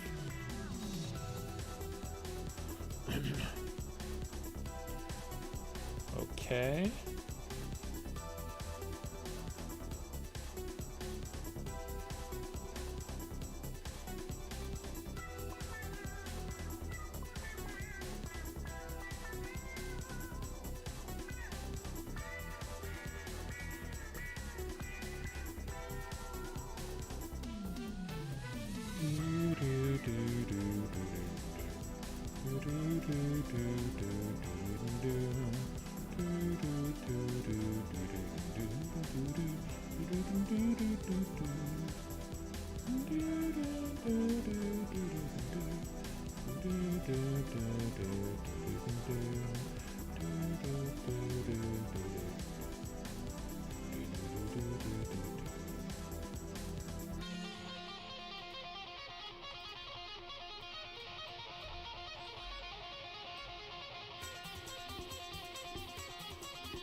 Well, so of course it's one of these things where, you know, the game doesn't say it.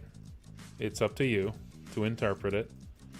But when I was writing it, what I was thinking was basically you speaking to your plant every day.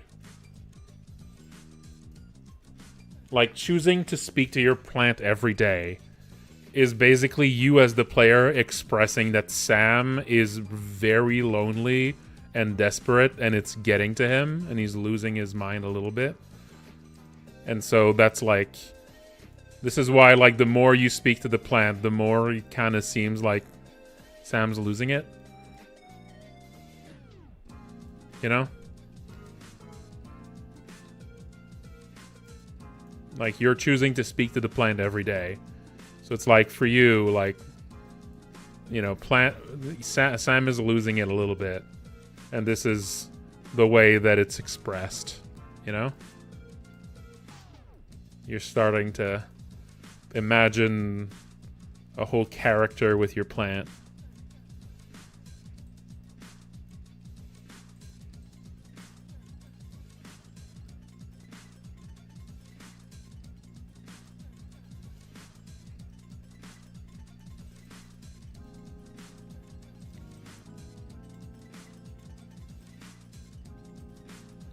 You can also interpret it as, like, it being all, like, not serious, you know? Sam is being just kind of silly. You know?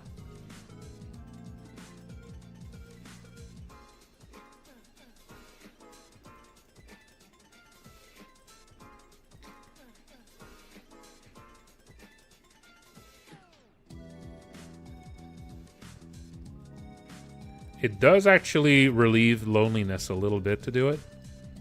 I think. It's supposed to, anyway.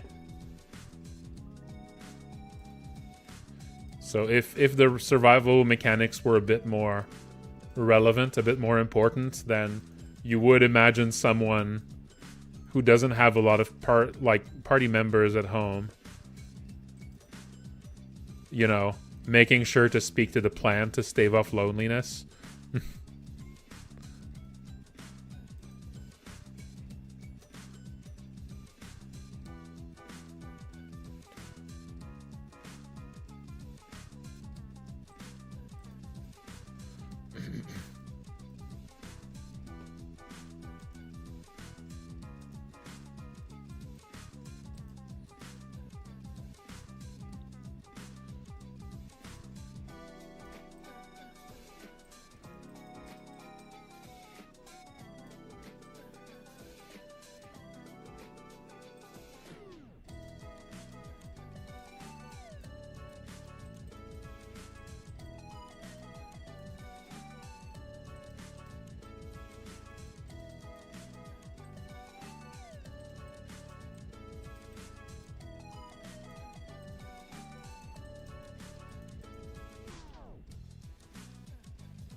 Now this isn't necessarily, this doesn't always make sense because it depends on like which things you actually did interact with, but you could imagine sort of an interpretation of the story where Sam speaks to the plant every day and Spine hearing Sam talk to the plant that way is like part of what kind of gets into Spine's head a bit.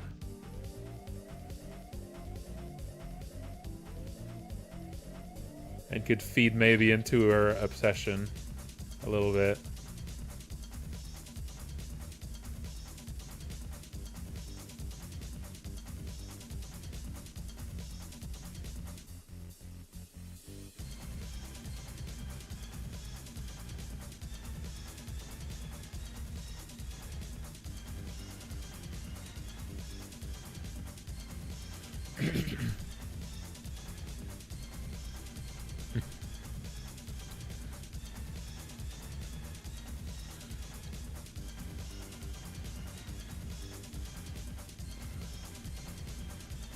Well, I do think I made it improve the plant's health by 1 point every time you speak to it.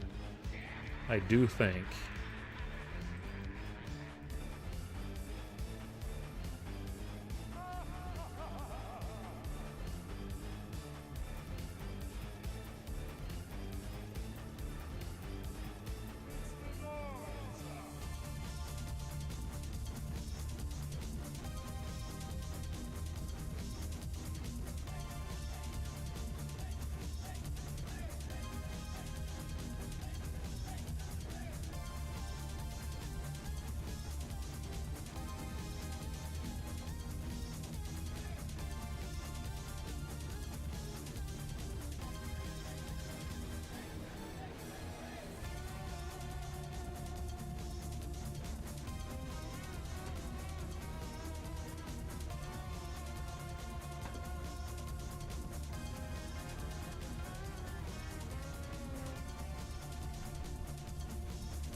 All right.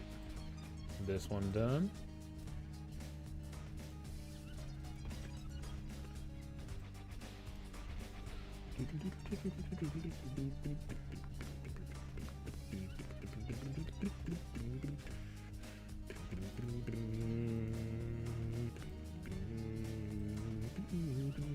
Only the big one left.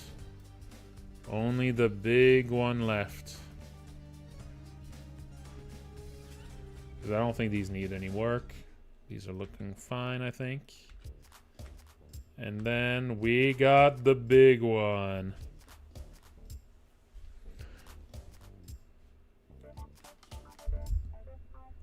Oh, yeah.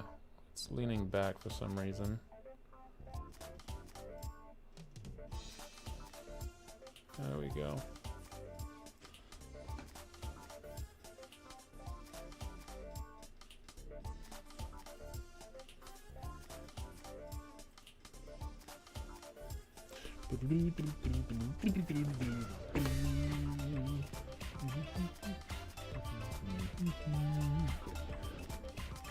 Here comes the big one.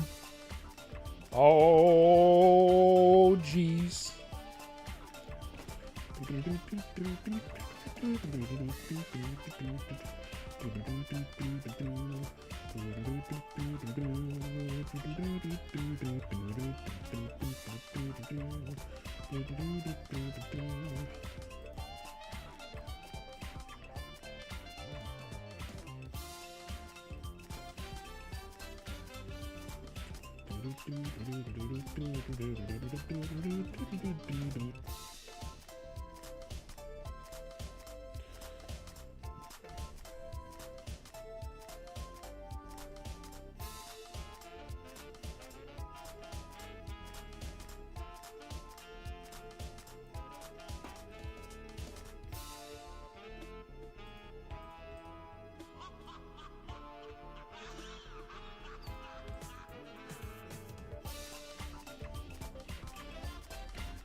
Yep. All right.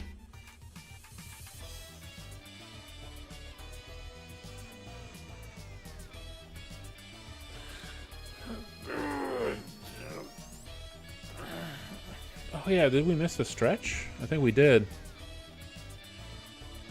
Yeah, we did. We did miss a stretch. I think. Yeah, we did. Let's do a stretch now then.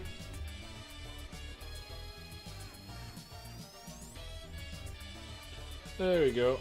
Eee.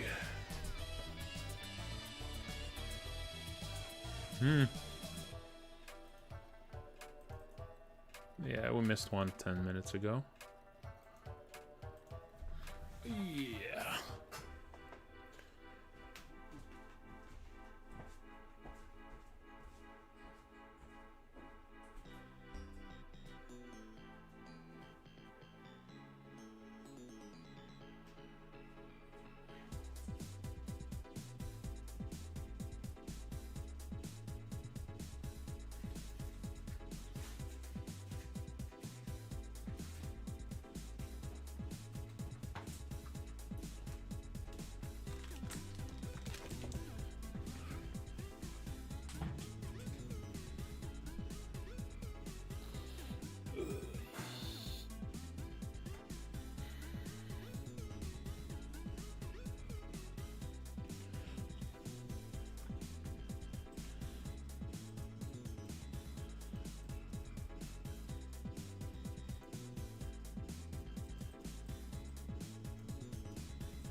This is for a look outside.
Hello, Scott, Team Fortress 2.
That's a mouse.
Nope. I think I heard of it, though. It's an RPG Maker game, right?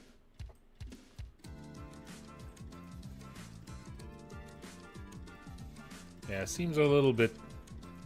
It seems a little too edgy for me.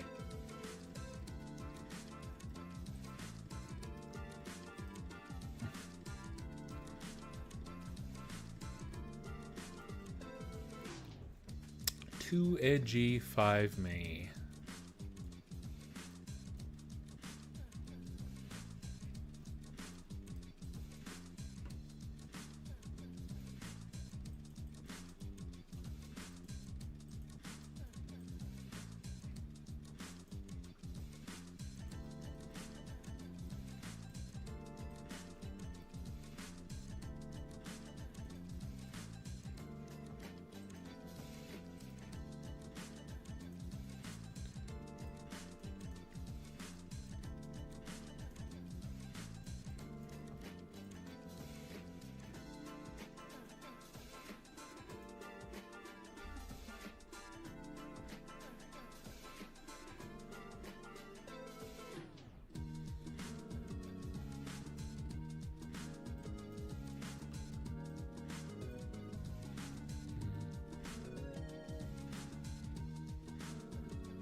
Yeah, from what I heard, it's, you know, it's a game that's like, on the gameplay side is kind of legit, but, you know.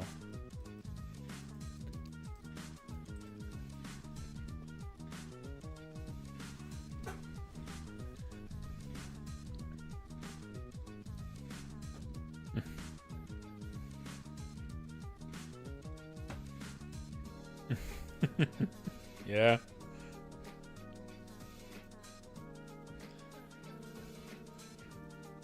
How could you? How could you do this to Clint? How could you do this to Clint?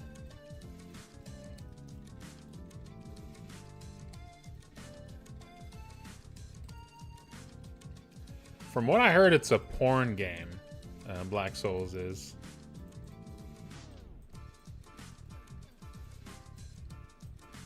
It's either a porn game or... It's either a porn game or I guess it does the Berserk thing.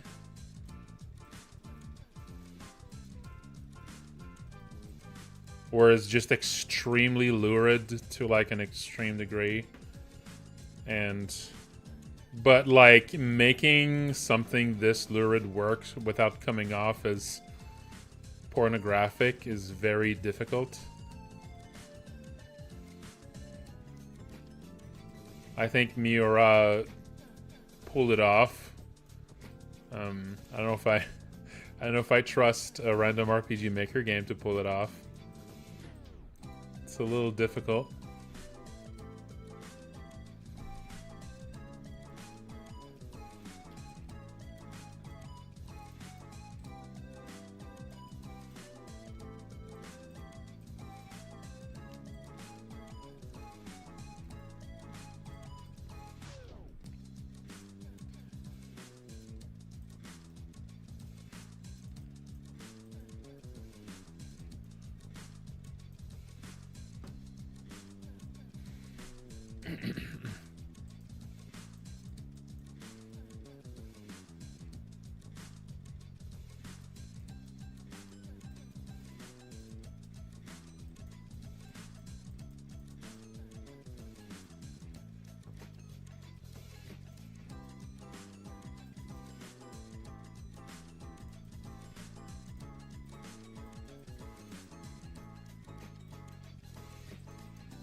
Sure, but I mean, I'm not gonna necessarily answer.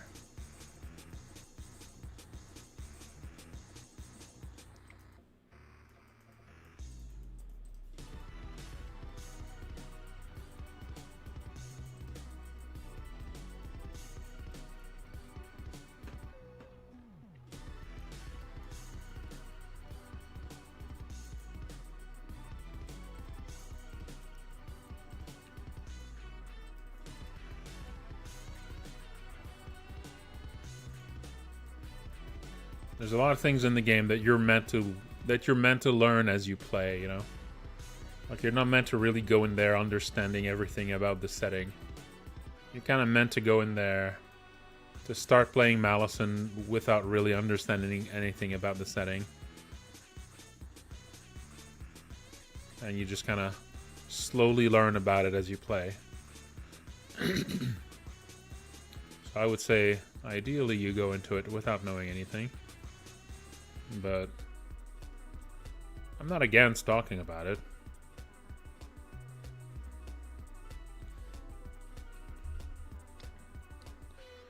I would say the colors are very similar. There's a bit more colors. Malison has a bit of a bigger color palette, but not much bigger.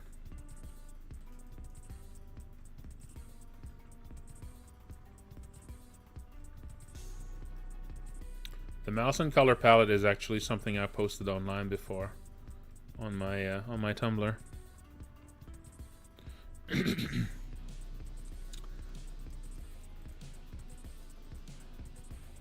We'll put it up once we announce it.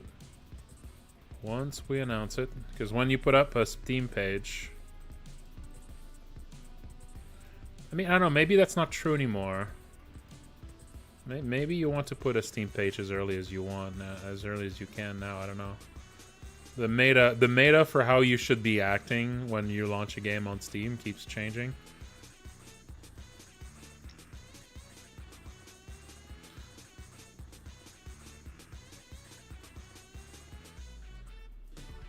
Yeah, for now we're just waiting for, because the name Malison is not actually announced yet technically. It's technically still an unannounced game. We're kind of waiting to have a more solid release date before we announce it.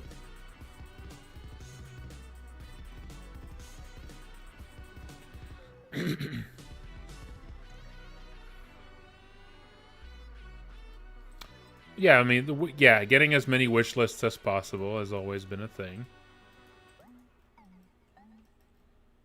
But to get those wish lists, you really want to sort of... You really want to announce it when you're making waves, you know? There's a thing about...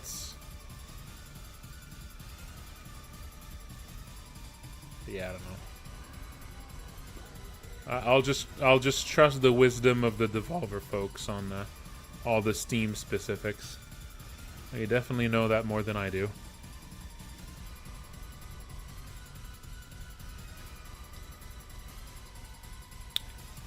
I'm mostly solo dev, but a lot of people helping with like freelance work, and one person in particular helping as a co-writer, and who also makes music. So I'm not really a solo dev, but I do like most of it. I'd say I do like, I don't know, 70% of the work or something. I don't know, it's kind of hard to put a number on that. Might be closer to 60. It's kind of hard to count.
Favorite 2D games of all time? Castlevania 3. Baldur's Gate 2.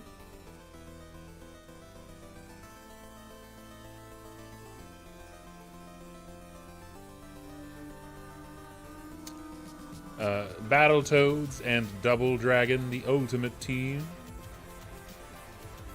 Super Mario Brothers 3.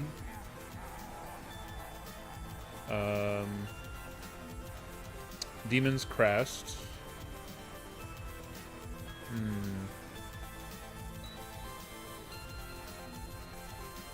Final Fantasy 3 or 6, depending.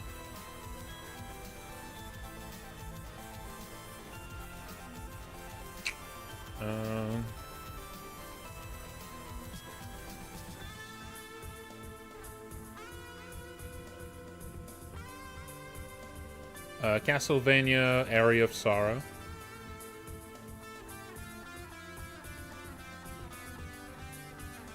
I would say Hollow Knight. Hollow Knight is definitely in my favorites too.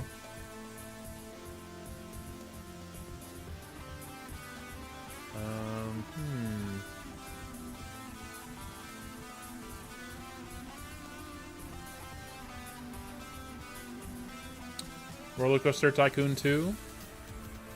That's there.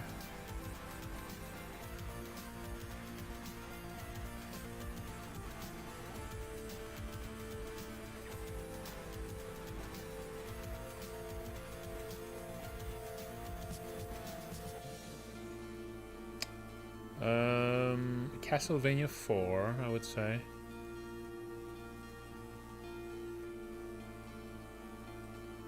I played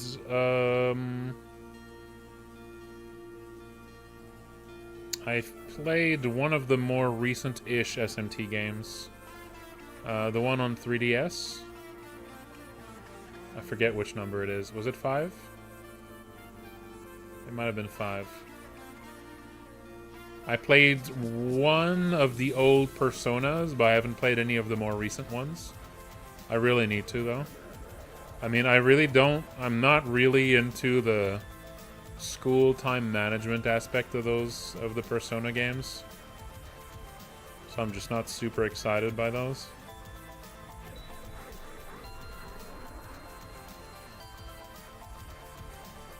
Oh, yeah, 4. 4 Apocalypse. I didn't play Apocalypse. I played the first version of it. I liked it. I liked that just fine. I also played Nocturne. I only played about halfway through Nocturne. But I quite like Nocturne. There was a re-release of that one too. I only played the original. Didn't play the re-release of it, or remake, or remaster. I'm not sure.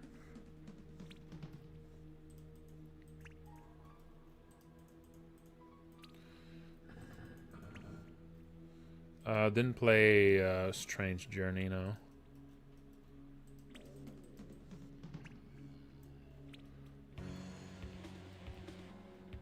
Is the main character different in Apocalypse?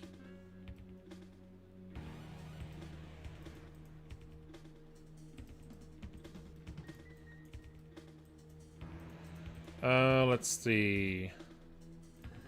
Ogre Battle 64. I don't know if that counts as a 3D or a 2D game.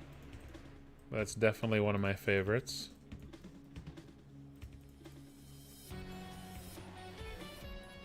I had the chance to rent that game when it was still around. It's one of those games, one of those mysterious Jogos that got taken off the shelves. I don't remember why. So people could only ever play it on like rentals. And a few people got to buy copies. It's a really rare N64 game. And I remember playing the shit out of that game, trying to rent it over and over again, trying to like rent it repeatedly to play it.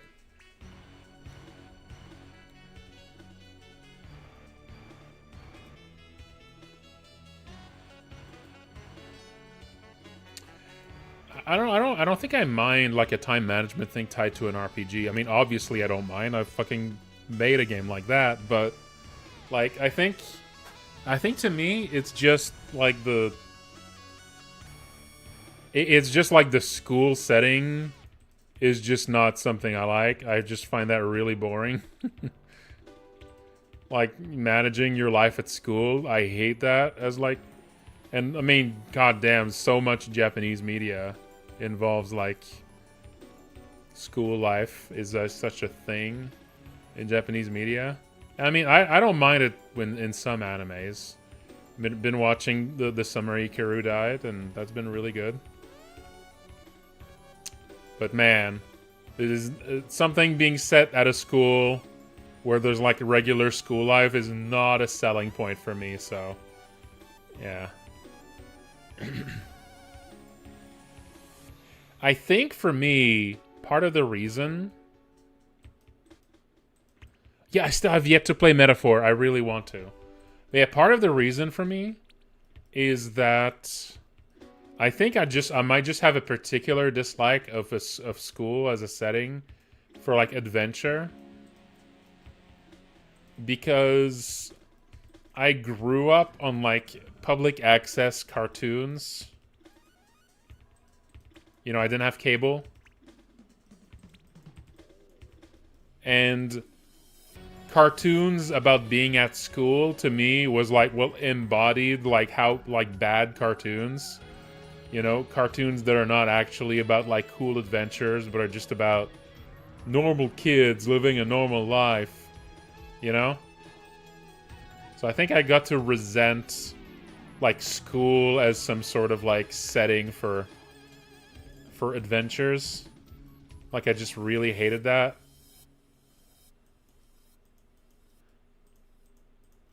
You know, I wanted escapist, fun, goofy science fiction or fantasy cartoons, but there basically were none. Unlike public access in Quebec, it was all real kids. It was all cartoons being relatable instead of being escapist and fun.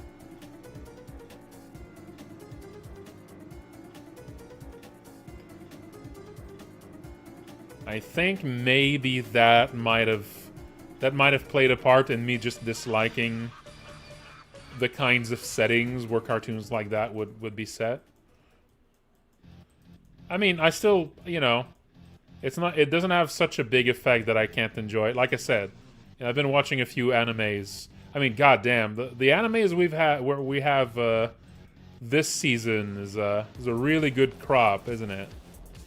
Been really loving Dan the Dan. And yeah, the Summer Hikaru Died is really good. And those are all at school. Those are all set at school. So, you know, I can't look past it. It's just far from a selling point, you know? Something needs to be really good for me to...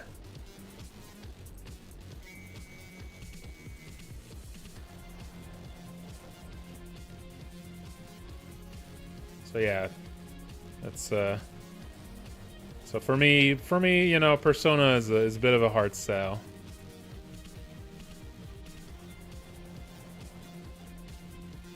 I would have probably really liked SpongeBob, even though, like, I had like SpongeBob was goofier than the cartoons I got.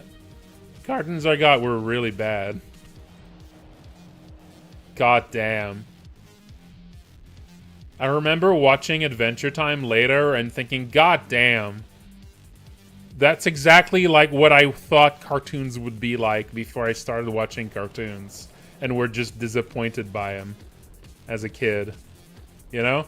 Adventure Time is like the perfect representation of the cartoons I would have wanted to watch as a kid. Also Steven Universe.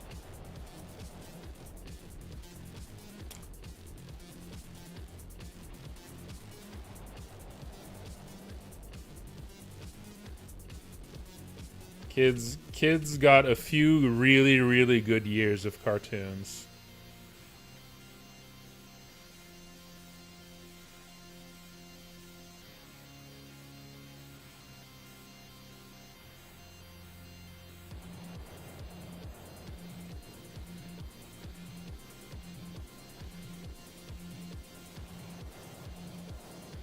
Gravity Falls was really good, yeah. Took a little longer. I mean, both Gravity Falls and Adventure Time had a bit of a slow start. You know, Adventure Time has a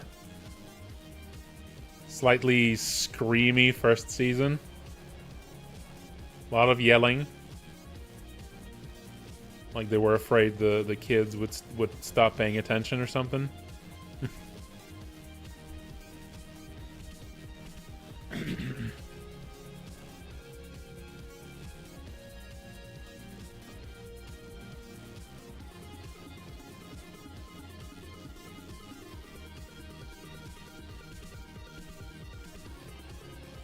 I'd say it's less than the first half. I would say it's really like the first season.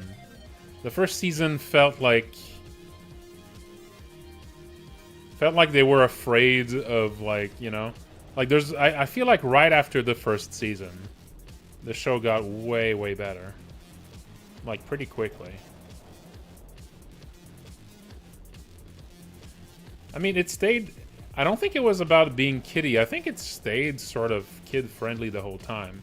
It was just like more, you know, it's like the first season didn't really have its, you know, its character yet. It was more like generic kids cartoon.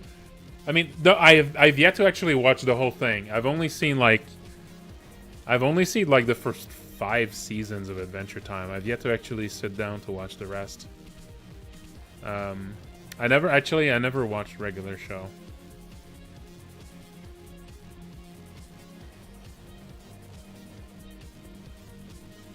Yeah, I only saw like the first 4 or 5 seasons of Adventure Time. I think they got, what, 8 seasons or something? So I think I watched about half of it. And I think, yeah, like it got way better right after the first season. It feels like the first season they were a bit shy about going like weird, or also like, I don't know, like they were just a bit, it's like it didn't really find its it's like it was still sort of, you know, searching its identity or something for the first season.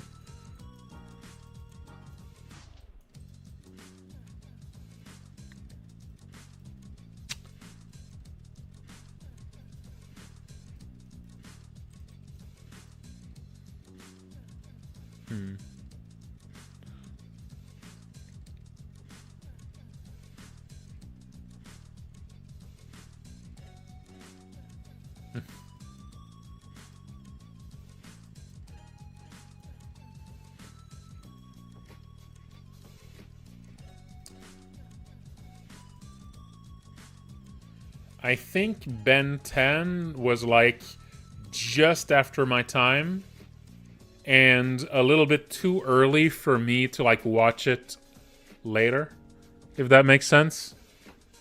So I never watched Ben 10.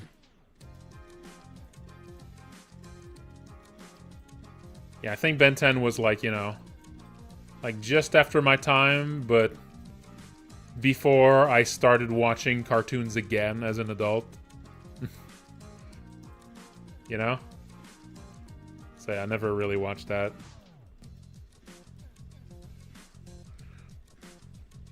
I mean, my favorite show ever is The Venture Brothers. But that's not really that's not a kids cartoon. That's just adult animation. I have seen the Midnight Gospel, yeah. That was good. It's a fun sort of idea of like taking like interviews people made already and just animating them after the fact. It's kind of fun. Hey, Tamego Tony, how's it going? Thanks for the raid. I'm doing some detailing on some ending assets for Look Outside.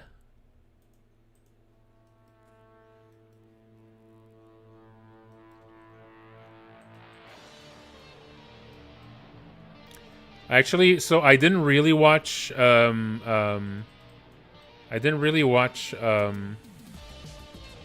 Steven Universe at the time it was coming out. I think that was also just after my time. but I rewatched it like recently with the old anime club. So, you know, sometimes the anime club dips into non-anime. It happens.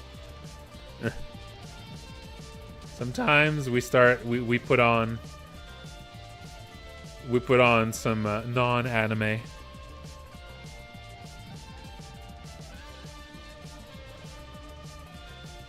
Oh no. Alas. You just couldn't look away.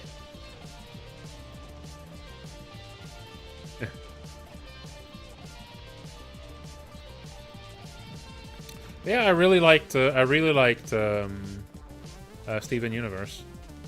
And that's also another show that felt like it kind of went through a change, right? There's the first season there's big contrasts between the first season and the seasons after.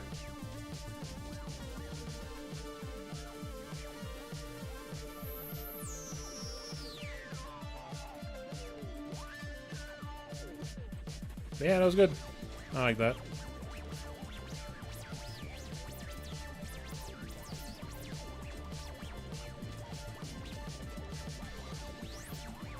But yeah, my favorite cartoon ever, well, animated show more than cartoon, is definitely the Venture Bros. I think it mostly holds up. That's another thing we rewatched in the old anime club. It mostly holds up. There's just maybe a few jokes in the early seasons, for the most part, that are a little cringe, you know. Happens every once in a while. But it's damn good still.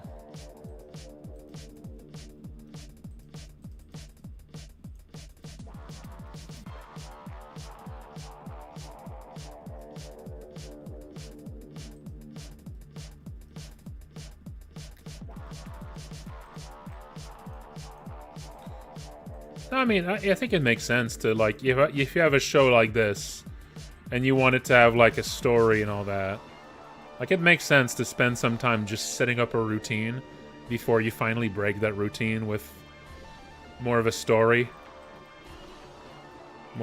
arc. Like, it makes sense to do.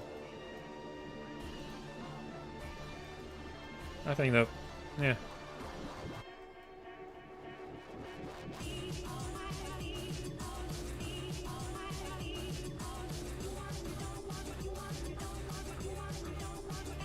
But yeah, I mean, yeah, that'll happen. That'll happen. Not just old 80s cartoons. I'll tell you what. You don't need to go that far back to be able to play that game.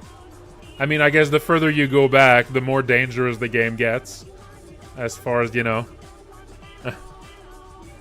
The more dangerous the game gets, the further back you go. If you go far enough back, you might end up in an ethylene coma.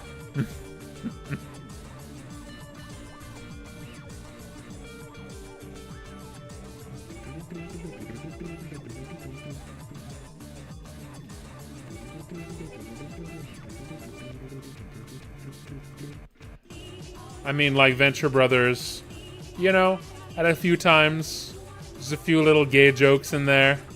They're a little uncomfy, a little bit. But there's a specific tone to it. You know, the tone of an internet forum circa 2000s where everyone is very progressive, and because everyone knows they're progressive, they slip a few racist jokes here and there. You know, people that are just a little too comfortable in their identity as being progressive, you know?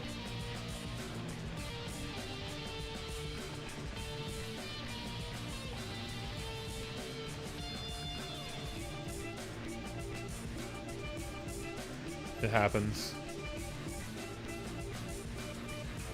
It happens.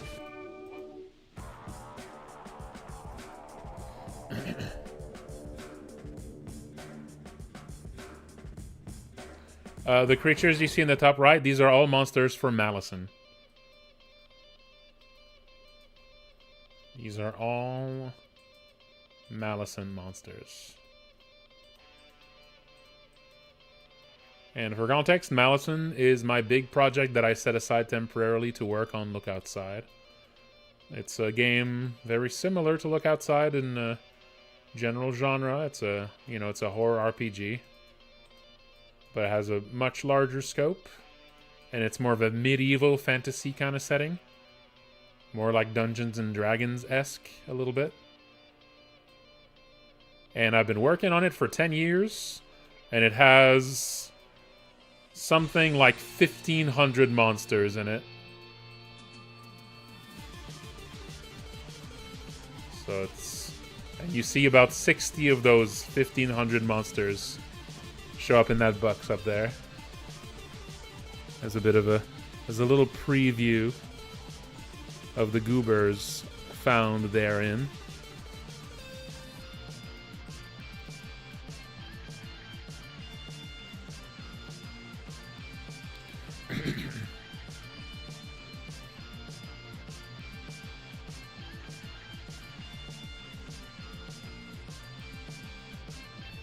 I remember Cyber 6. I remember watching that as a kid. That was one of those that was, there's a French language version of that cartoon, obviously, because it's one of those many sort of French animes of that time.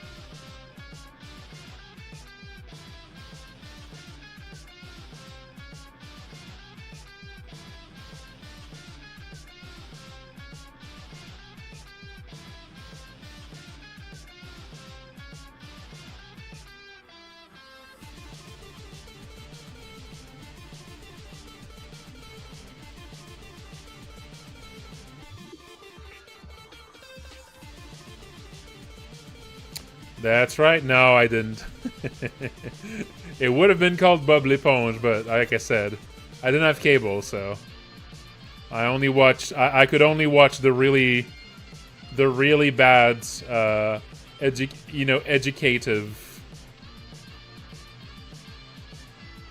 edutainment kind of cartoons on public access TV in Quebec. So no Bubbly Ponge. No Bubbly Ponge. I did get French. I did get Quebec Simpsons, though. I did get Quebec localized Simpsons. I quite like that. Also, there was one channel I could almost watch with South Park on it. But I had to, get up really early in the morning.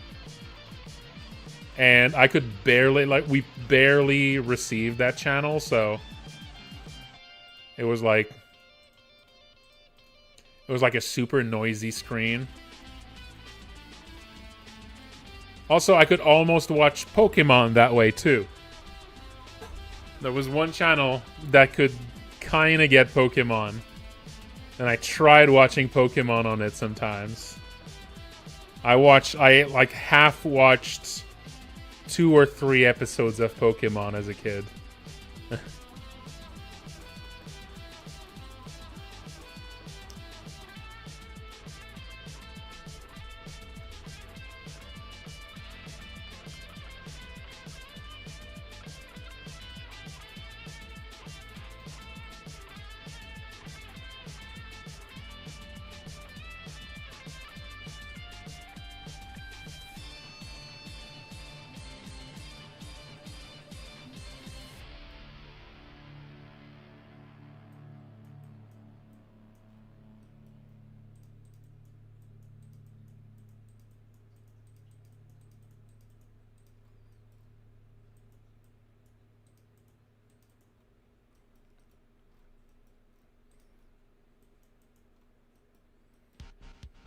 The only good cartoons I could really watch was the actual Saturday morning ones.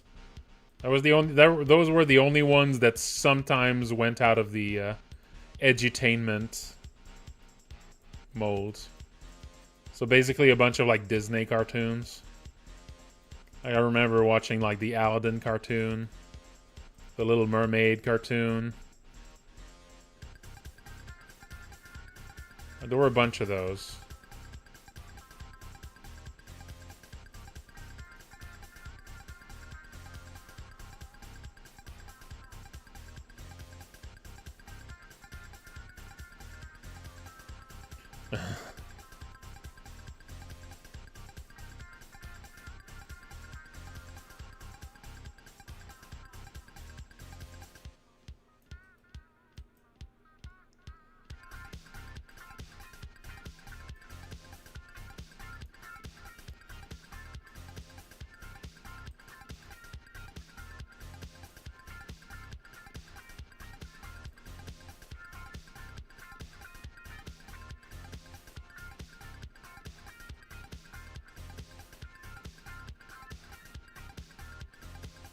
Oh, it's a very government thing.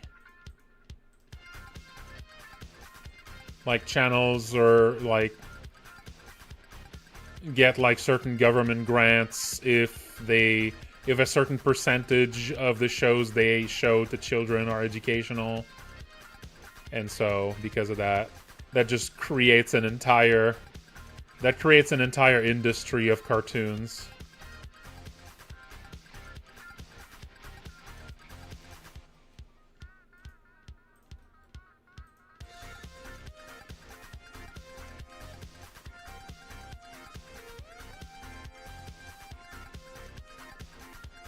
Yeah. We got a BFXR hater in here. Damn. Damn. Well, I've grown past BFXR, you see. I mean, I still use it occasionally. But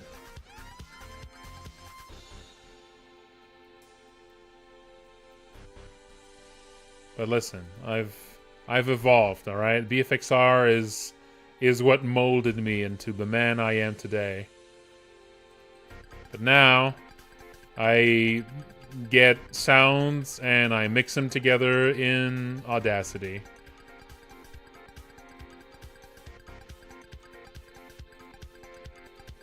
And sometimes I also, unless I'm in a game jam, if I'm in a game jam, then it's gonna be BFXR, baby. BFXR all day, every day in a game jam.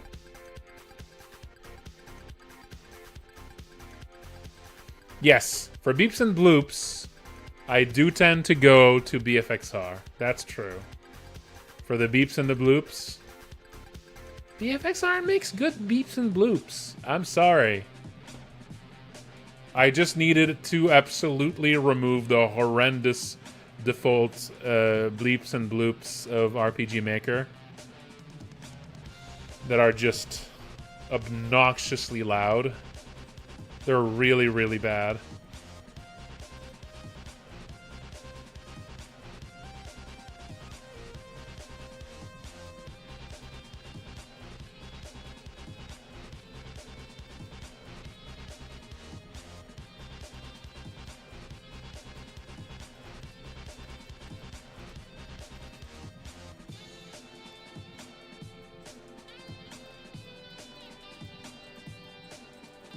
Well, maybe.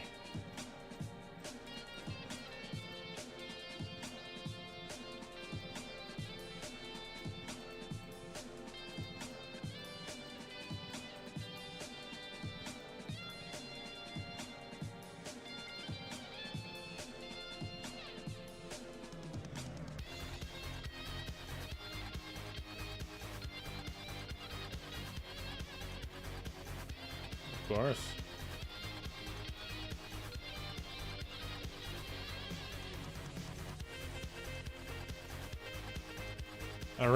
I even remember some specific MIDIs I really liked. Like a MIDI version of Pink Floyd's Matilda Mother that I still think is better than the actual song. I still think it's better than the actual song.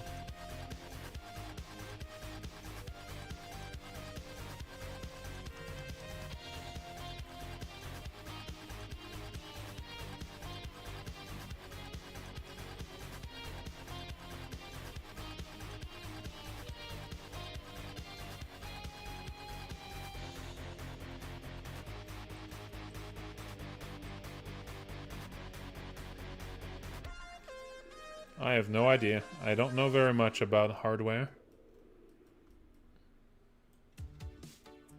I mean, I bought some bank monitors here that are supposed to be very color accurate. But, I mean, maybe this was a bad deal. I have no idea. I know jack shit about hardware, I'm sorry.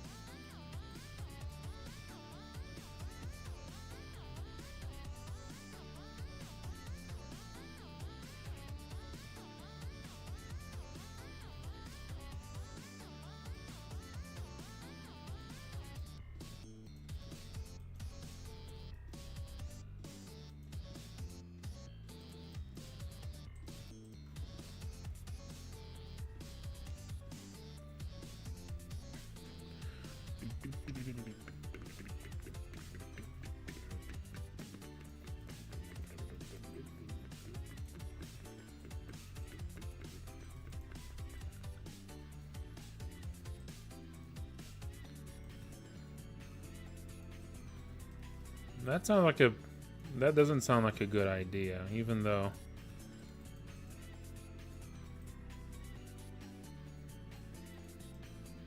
yeah, you know, the CRTs do blend together the pixels in a fun way. You know, most people will still play the game on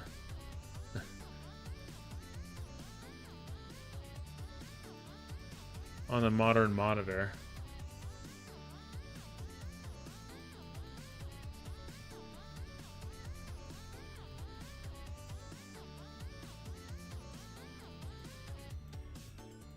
I mean, you can put a CRT filter in the game. Yeah.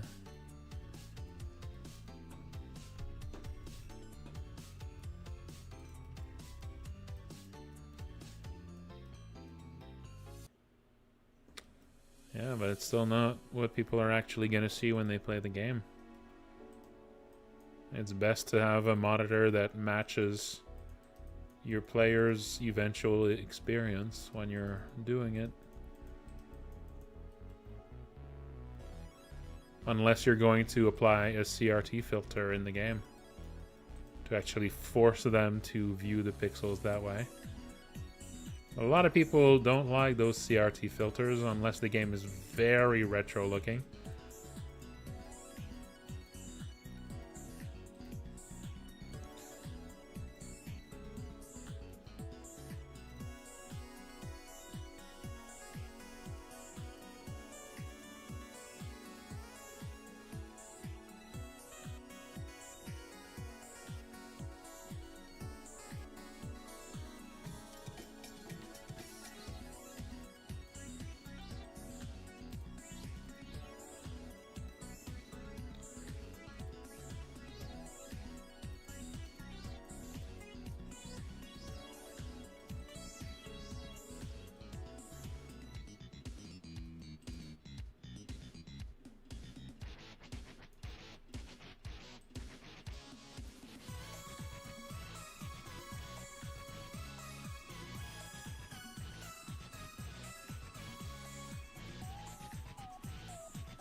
I'm probably going to actually to go into using 3 monitors soon. The 3 monitor setup at last. You know, I used 3 monitors for a while back in the day. I've been back to 2 now for a little while.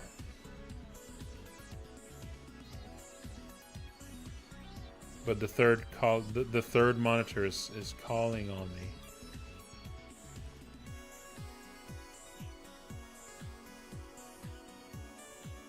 Mm-hmm. 2 horizontal, 1 vertical. Ooh, that's the good shit. That's the good stuff. Or sometimes you can go a little freaky with it and go with 2 verticals, 1 horizontal. Ooh. What are you doing? Yeah.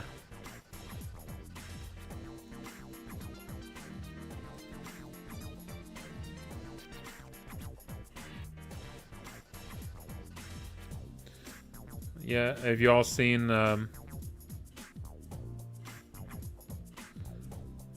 you all seen the you know, the legendary Terry Pratchett setup with 6 CRT monitors?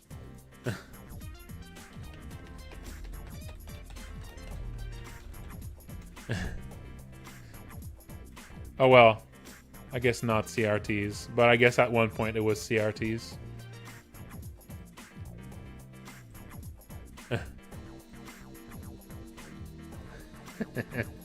You know, 6 tiny screens. We love it. We love to see it. We love to see it.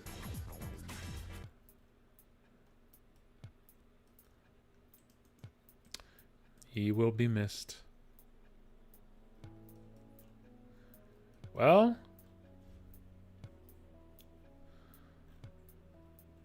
I mean, you know, Terry Pratchett's been added for a while.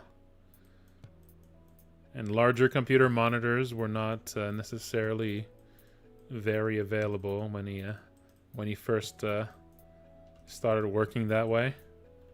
And he probably just got used to this exact setup and didn't want to change it. That's my guess.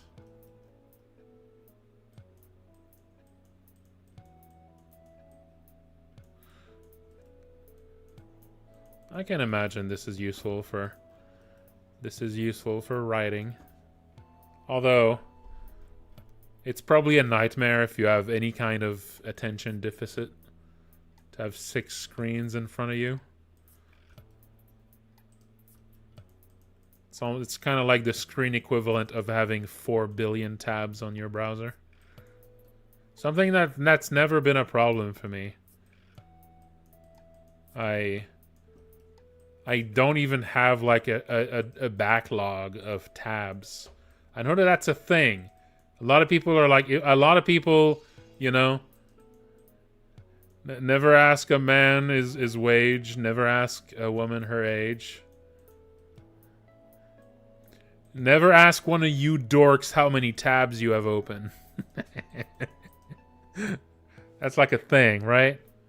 But that's never been a thing for me.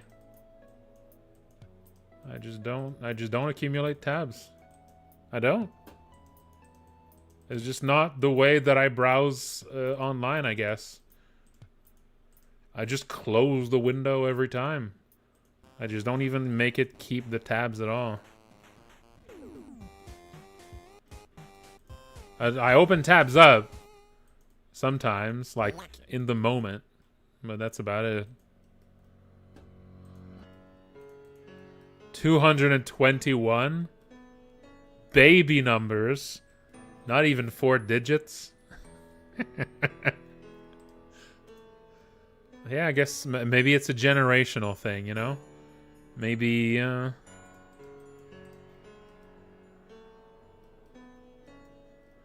maybe it's a generational thing. Maybe I just browse like a boomer, you know? I might just have some boomer browsing going on.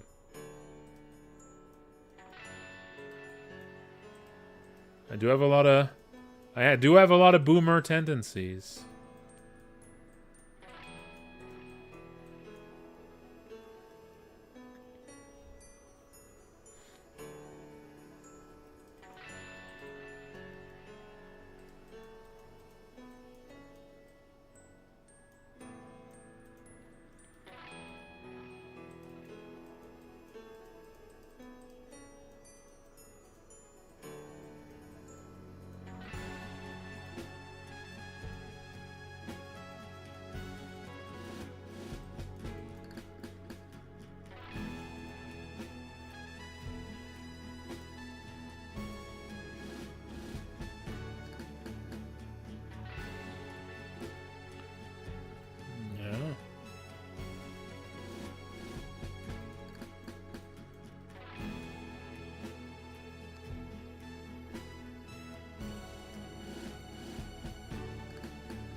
Sorcerer Kingdom? That does sound like something I might like.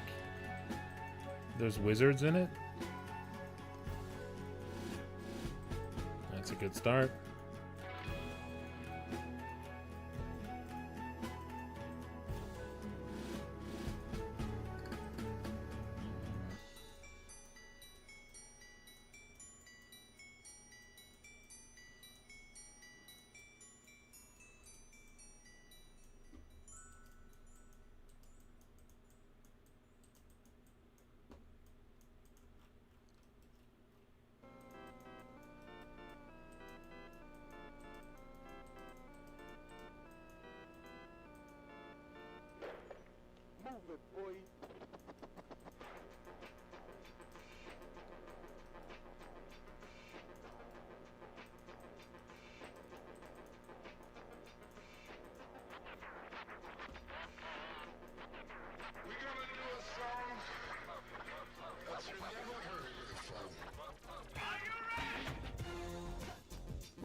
Do you think the number of tabs someone has open might be a legitimate way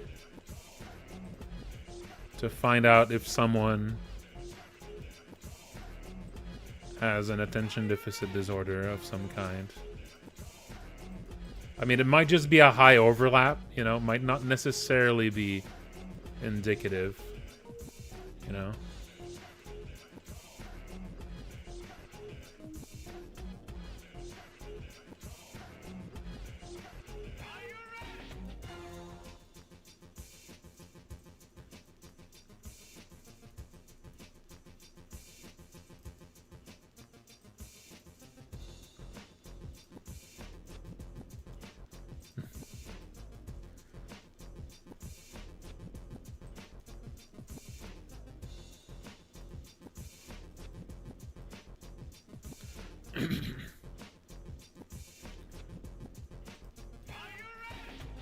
Yeah, it's probably less, you know, it's probably less, you know, a direct symptom and more, you know, sort of a coping mechanism. And so because of that, you know, it's not necessarily created by that condition. It can also come about from just having, you know,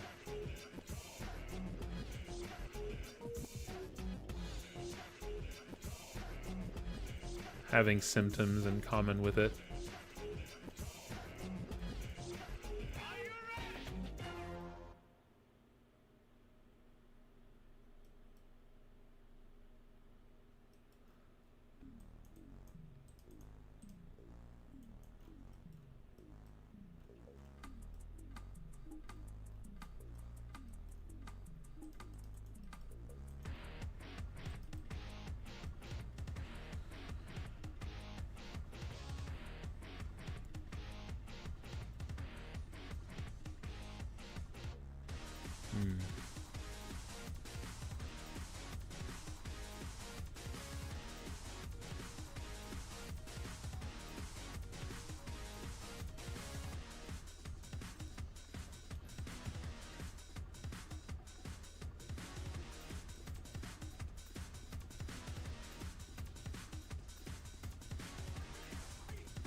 All right, well, this will take at least one more stream to finish, I think.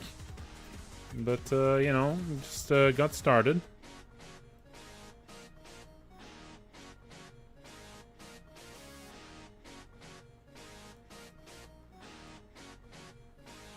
Almost there.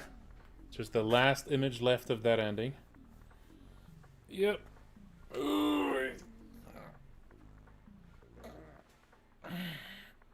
Yep. Alright, that's gonna be it for tonight. Oh, also I need to remember to actually put a new build out there. Since there is gonna be some testing that continues. And the next round of testing starts in like 1 or 2 hours. So I need to have that up.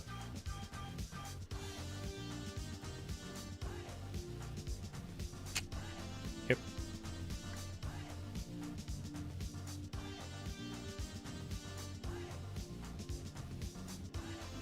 Alright, yeah, thank you all for watching.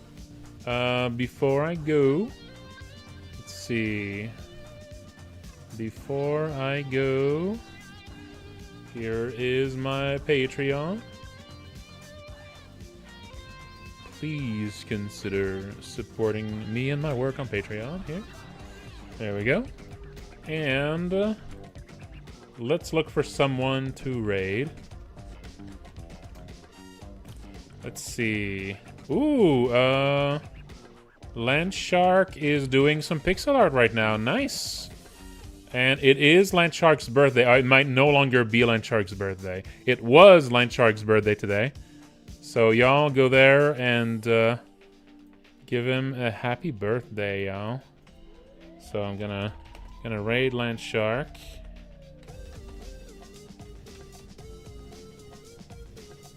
Gonna raid Landshark Roar. Y'all go there and tell him happy birthday, alright?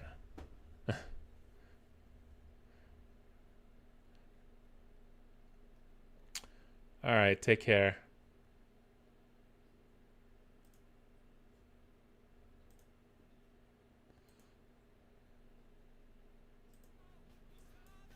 Money is only spent on fashion. The clothes do nothing. Your carcass is mine.